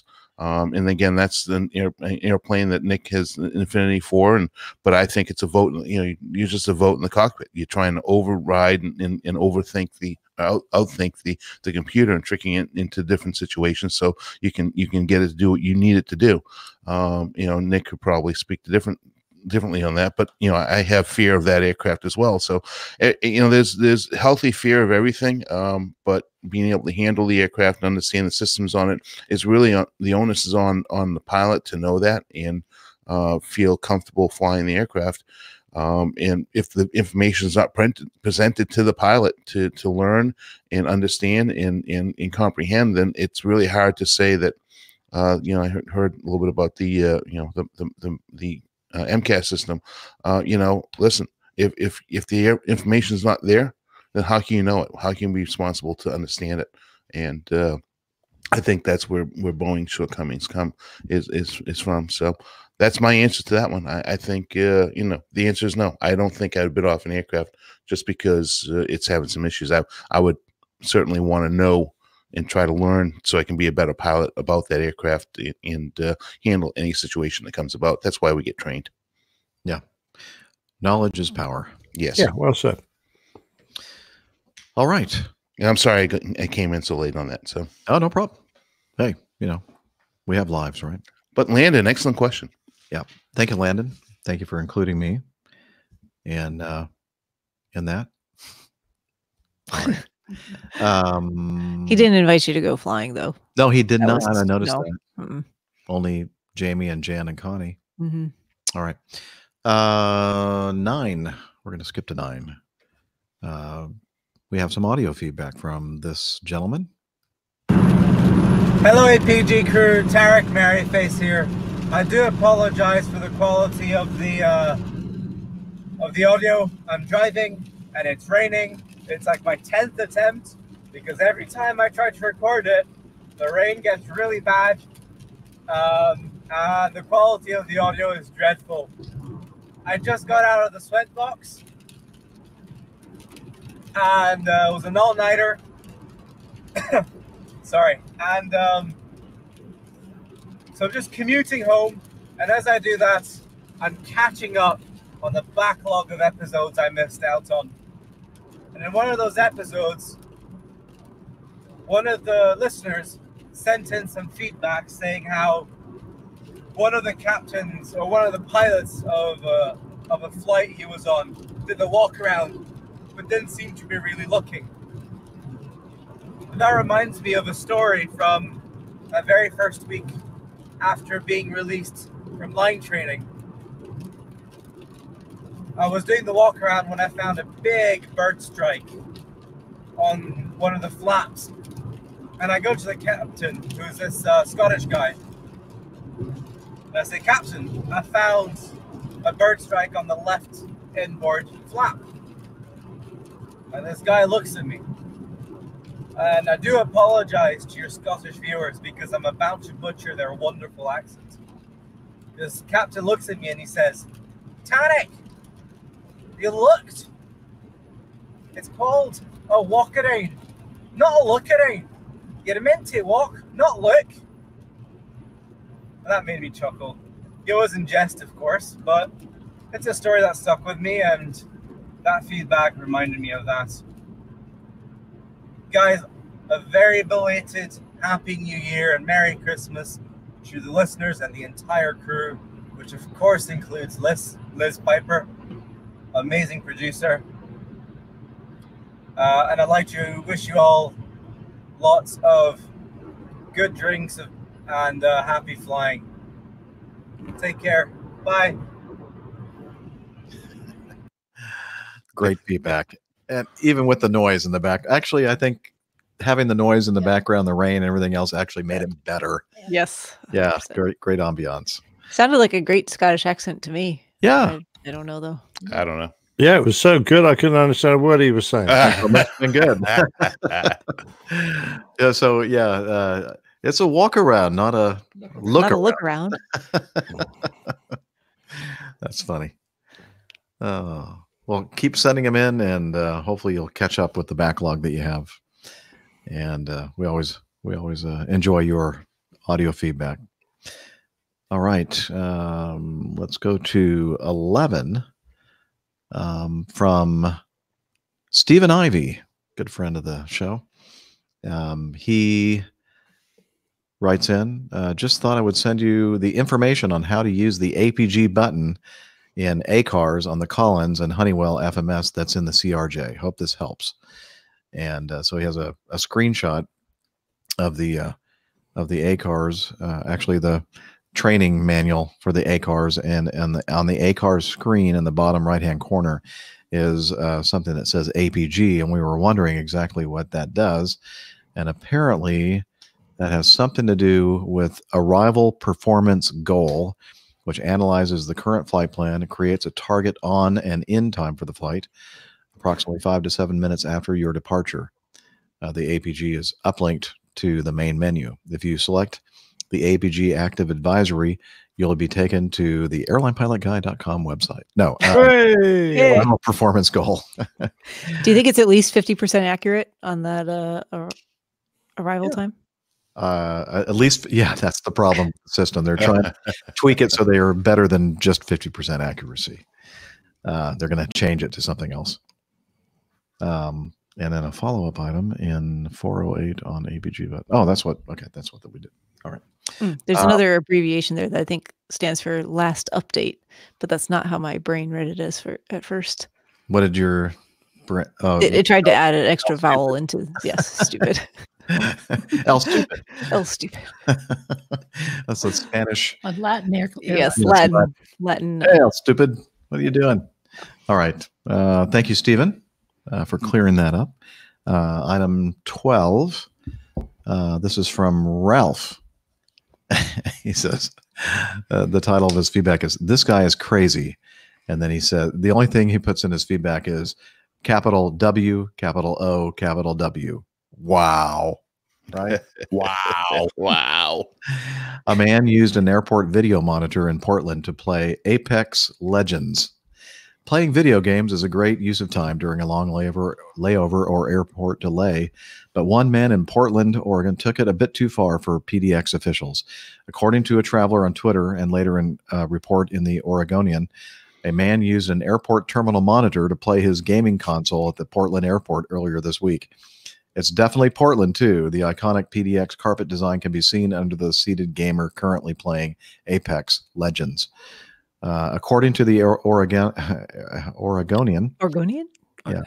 Oregonian. Oregonian, right? Mm-hmm. Okay. Now, the more I say it, the more, when you say certain words over and over again, Sounds you go, weird. well, Mm-hmm. that can't be right. No. Okay. The whole ordeal was fairly tame. A man plugged a PS4 into one of the horizontal airport monitors next to the vertical ones listing arrivals and departures, then grabbed a chair and started playing. Stefan Dietz caught a snapshot of the gamer and put it on Twitter, and eventually PDX officials got involved and made him surrender control of the monitor back to, important airport stuff. Operations supervisors approached the gamer and very kindly asked this person to unplug and cease using the monitors at the airport. According to Simmons, the man asked very politely if he could finish his game. Sadly for him, the answer was no. Apparently, it was a very polite and cordial interaction, Simmons said, calling it a good reminder of what not to do at the airport. In the gamer's defense, he did ask politely if he could finish. And it's not like he took over the boards that show flight status or anything. It was likely just running some ads. Playing Apex Legends is definitely a much better use of the screen, if you ask me, according to this writer of the article. And anything to kill some time while waiting to board, right? That's from Apple News, but I'm not sure where the original story was from. I'd say the Oregonian. The Oregonian? I think, yeah. Okay, very good. I think a pretty smart bloke. And it was supposed to be in the wee hours, so it's not like there was a lot going on. I'm a bit upset that they didn't let him finish. Yeah. I'm surprised he didn't attract a crowd to watch his game playing skills. Everyone could have pulled up a chair. Yeah. Well, a good job he wasn't on. Yeah. Good job he wasn't watching some dodgy website. Yeah. Like ours. Is there a member of our community in Portland right now? I think there is a member of the community. I'm wondering if he's involved in this at all. Does Nev play Apex? I don't know. I'm not too sure he's a gamer. I don't think so. No. I would have thought so. He's a fast car driver. Yes. And audio-visual professional. Hang on, it's a Ford, isn't it? Yes. Mm-hmm. Fix and repair daily. I see where you're going with that. All right. We just nice color though. 14. Very bright. Very, very bright. Wish we could say the same for his brain. Just kidding. Love you. We do. All right. 14. John sent us some audio regarding vision correction surgery. Let's have a listen. Good morning, good afternoon, APG community. My name is John Pickard. I wish to speak about an item on episode 408, which related to people having eyesight correction so they could get their private pilot's license or commercial pilot's license. To give you a background of where I'm coming from, in 2018, I took the decision that I would have laser eye surgery to improve my eyesight. Unfortunately, I wasn't able to have the surgery, but they recommended I have lens replacement surgery and then to improve my eyesight to give me a better outlook on life, as it were. Now, that surgery went averagely okay. I wouldn't say I'm over the moon with the results, but, they are what they are, and I've got to live with my decisions. Then let's come to the question in hand, flight medicals. I have had a terrible time trying to get reports from the company who have fitted my lenses to my eyes. I've been running about. My medical doctor first of all sent me in one direction. Now I've got to go down to London and go and see a specialist who is recommended by the CAA to give me a report to allow me to fly, or allow me to at least try and fly. So that's another cost of £150 plus VAT, plus the doctor's fees, which is going to be around £180. So what I'd like to say to people is the fact that learning to fly might be a dream. It might be something you wish to do. But really, when you're looking at changing things on your body, have a real good think about the implications if things go wrong and have a plan. The second part is make sure you have looked at all the regulations in relation to whatever surgery you're going to have. The CAA have very strict guidelines on lens replacement, and apparently lots of people are falling foul of the companies who are unable to provide all the information, all the tests required. I don't know what the state of things are in America, but I'm pretty sure that they'll be also really stringent in relation to this sort of surgery. So, in summary, enjoy flying. If you wish to have your lenses replaced or your refractive eye surgery, think long and hard about it. I have met many people now who things haven't gone well for. And then if you are and it goes well, just make sure you know all the regulations in relation to what the CAA or the FAA require. Anyway, don't want to put doom and gloom on it. I'm hopefully going to crack on, get these tests done and get into the air before Easter. So that's John Pickard signing off from RAF Cosford. Thank you. So what do you think about that, Liz? I thought it was pretty interesting, actually. Yeah, an angle that... Yeah, it was when I listened to it first, I thought, this is not about it, as he said, doom and gloom, it going badly, but it's sort of the follow-up to that and what's entailed after you have the surgery and how do you sort of navigate the getting of the paperwork and all of that kind of stuff. I thought it was a good point of view. Definitely a cautionary tale for those who... Very, very important stuff. I mean, we've talked about before that even for people who are considering being pilots, especially if you have a goal as having a career in aviation where you might need a Class 1 medical, not a bad idea to go and make sure first off that you can actually obtain a Class medical. So there's no, or Class 1 medical, so there's no surprises there. And John definitely brings up good points about if you're going to have a medical procedure done, gather as much information as you can, knowing about what documentation you might need to submit afterwards, what the implications might be. And even if it's something that is acceptable, there might be cases where if there are complications or problems afterwards, you might need to know what that would entail in terms of time away from flying or possibly having to have like statements of demonstrated ability and stuff like that for as far as the FAA is concerned. Good points. All right. Mm-hmm. Thank you very much, John, for sending that in. All right. Let's finish up with item 10 from David. And David writes, Dr. Steph, Captain Jeff, Captain Nick, Captain Dana, producer Liz. I recently listened to episode 407 and to my alarm spotted a challenge to your 50% accuracy rate. What? Wow. No way. This is of great concern to me, and I thought I'd better put the record straight as quickly as I could and get around to writing. I didn't read that properly. This is of great concern to me, and I thought I'd better put the record straight as quickly as I could get around to writing. You may remember you discussed that Heathrow was nearly renamed as Churchill Airport. That was accurate. You went on to discuss some other named airports, and all was going well until Captain Nick mentioned Robin Hood Airport. All was well until Jeff decided the airport was in Nottingham. Understandable, perhaps. Robin Hood Airport was actually Doncaster Sheffield Robin Hood Airport and was, did I say that right? Doncaster? Doncaster. Doncaster. Yep. And was until recently the UK's newest commercial airport, about 40 miles northeast of Nottingham. At a guess, the airport owners tried to confuse some of Nottingham's East Midland Airport customers. Nowadays, the airport name has been shortened to Doncaster Sheffield Airport. It is actually in Doncaster. And Captain Nick may be surprised to learn that he will be familiar with the airport, as it used to be RAF Finningley. Do you recognize that at all, Nick? Oh yeah, it's where all the backseaters were trained. All the navigators, the navigator training school was at Finningley. Just the navigators, I guess. Jim. Yeah, yeah.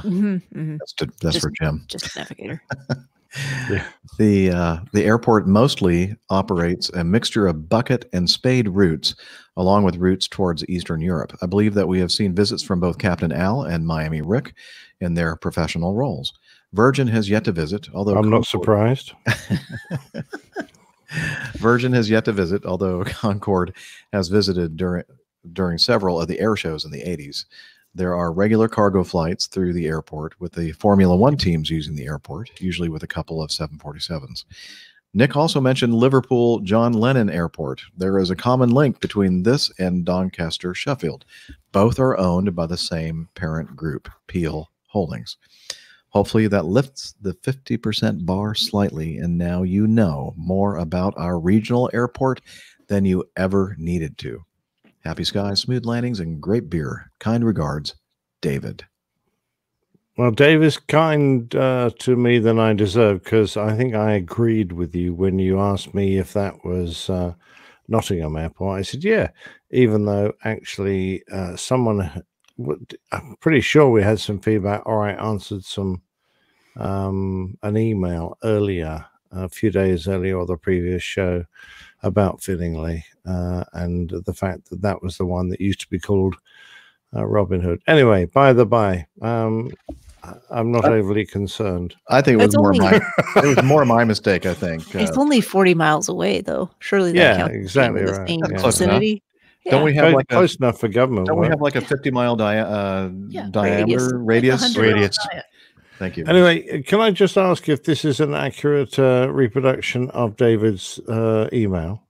I think so. Why did we change something? Because he managed to spell captain with a closed bracket in it. And he also spelled Nick wrong at one point too. Captain Niche. Yes. So he was rushing to correct. This is cap bracket Tane Niche replying saying pot to kettle over. All right, touche. And with that, I think we'll end this episode and our feedback. Thanks again, everybody, for sending in that feedback. And if you want to send in some feedback to us, send it in to airlinepilotguy.com. Actually, feedback at airlinepilotguy.com. And there's a special page on the website that you can use to send in feedback as well. And use SpeakPipe if you have a computer or some kind of a electronic device that has a microphone on it. SpeakPipe will use that and make a nice recording for us and send it right to our feedback address. Or you can use your whatever app you want on your device and attach it as on the email to feedback@airlinepilotguy.com. So many ways. So many ways. Yes, we're also on social media. We are. You can find us on Twitter. Our handle there is @APGCrew. Our individual contact information is pinned to the top of that page. You can find us on Facebook, facebook.com/airlinepilotguy. All kinds of interesting stuff being shared there. You can also find us on Instagram. I don't think I've really plugged Instagram on the end of the show before, but I've kind of been posting stuff there. I don't know that anyone else actually uses it. So if you see stuff there, it's probably stuff that I've posted. And that handle is also APG Crew, all one word. Excellent. And we are also on Slack. And I mean, I'm almost afraid to ask, does Hillel know how to get to your place? Let's see if we can turn the... He's here. Oh. Wait a minute. Let me turn on that. Liz's place has all kinds of hidden microphones. So here's one in her bathroom. Hillel. What the heck is on this handheld, Jeff? Why do you have to ask this? Could you come over here and it's time for the Slack thing. Come on, let's move out of the way. Get him over here next to the microphone, and he can tell us all about Slack. APG listeners, please join us on our Slack team. Slack is a communication, coordination, and sharing platform that works on your mobile, laptop, or browser. On Slack, we share news and ideas. We suggest episode and plain tales topics. We plan events and meetups. To get into the Slack team, please email me at slack@airlinepilotguy.com. That's SLACK Sierra Lima Alpha Charlie Kilo @airlinepilotguy.com, or send me a tweet with your preferred email address to @Hillel, and I'll send you an invitation. That's Hillel, spelled Hotel India 11 Echo 1, and see you in Slack. Thanks, Hillel. As always, we appreciate you managing the Slack group. Oh yeah, Delta P. Thank you very much for sharing that. And let's see, what else? Oh, thank you to our producer, My Liz. pleasure. Does a lot of work in the background. We just couldn't do it. It wouldn't be as good. Trust me, it'd be horrible without her help. My pleasure. So yes, and thanks to all of you for joining us live. Those of you who are there. If you want to join us live, please, those social media things that we were just talking, Steph was just talking about, subscribe to those and follow along with us, and we'll put out alerts when we're about to record the show. And it's a lot of fun to become involved with the live group of people that are in our live chat room every week. And also we have a calendar, the APG community calendar, which you can find on Slack and also on our website, airlinepilotguy.com/calendar. And until next time, wishing you all clear skies, unlimited visibility, and tailwinds. Take care and God bless. Cheers, y'all. Bye, buddy. Hasta la vista, baby. Bye, everybody. Yay. Is your voice breaking, Dana? What? Is your voice breaking, mate? No. Oh, okay. It's had a funny croak to it. I was a bit worried about you. Croak? I might not. I hope I don't croak. I get a nice vacation coming up. Yeah, That's surprise heart attack. That's a surprise croaking. That's a surprise. I'm gonna croak. Don't do that. Don't do that. No. Don't even joke about Talons, Douglas. Talons, Glenn.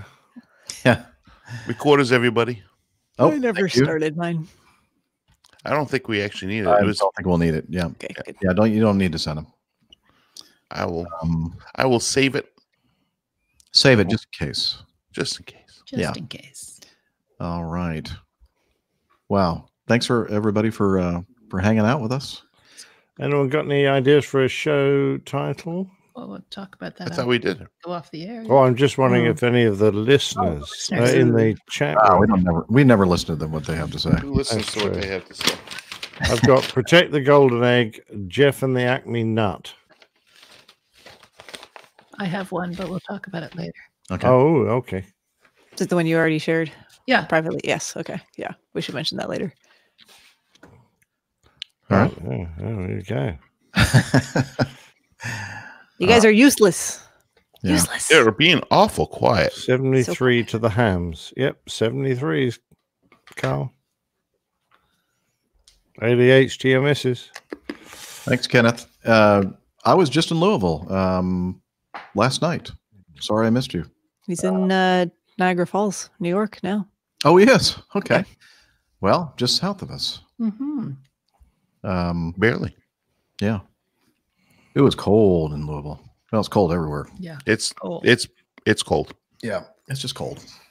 All right. Just Acme nuts. And just for history lesson, last time I went on the same, not the same exact cruise, but with the same group, 2 years ago in January, there was a massive cold front that came down, kind of like this, and it affected the cruise for the entire week. We went down to San Juan, well, Eastern Caribbean, San Juan, St. Martin, and I think I remember that. Yeah, and you like, and it was cold the entire time. Like it never got really above 60, upper 60s, low 70s at the height of the day. It was so cold you couldn't even walk outside on the ship. Well, I hope it warms up for you. Yeah. I am praying because I just don't need another vacation like that. It was a lovely 80 degrees and sunny all day in Great Stirrup Cay, Bahamas on Sunday. It was very nice. Just don't rub that in, please. No, hopefully it'll be the same for you. And you know, if I have to, I can load up in liquid antifreeze. Yes. There you go. There you have it. Then just have your own party. That's Yeah. right. So I understand this, that all 24 of you are going to share one stateroom. Yes, I did get the master's suite. I think it's called the presidential suite. Be a really big statement. It's a big one. It's a big one. She said. Yeah. Yes. It's here somewhere. Oh shoot! I changed the order of these things. Well, you know, Dr. That was Seth, a what I'm good hoping idea. is Yeah. when I get to one of the islands, when you guys decide doing the show, I'll be on an island Tuesday, Wednesday, Thursday. Hopefully, a little Wi-Fi, and then I'm gonna join in real quick, and then I'm gonna show you a picture of a chicken walking around the streets, and hopefully get a new recording of your favorite saying. Well, Steph did post a nice picture. Yes, I did send a new video of one as a very large rooster, Yeah. in Key Lots of West. chicken There's nuggets lots of there. roosters in Key West. Oh yeah, there. Ones. and we're talking like real roosters. Yeah. Okay. Didn't know if you were using a euphemism. No, or no. something. Okay. Gotcha. Actual, yes. Like the bird. Yeah. Gotcha. Yeah.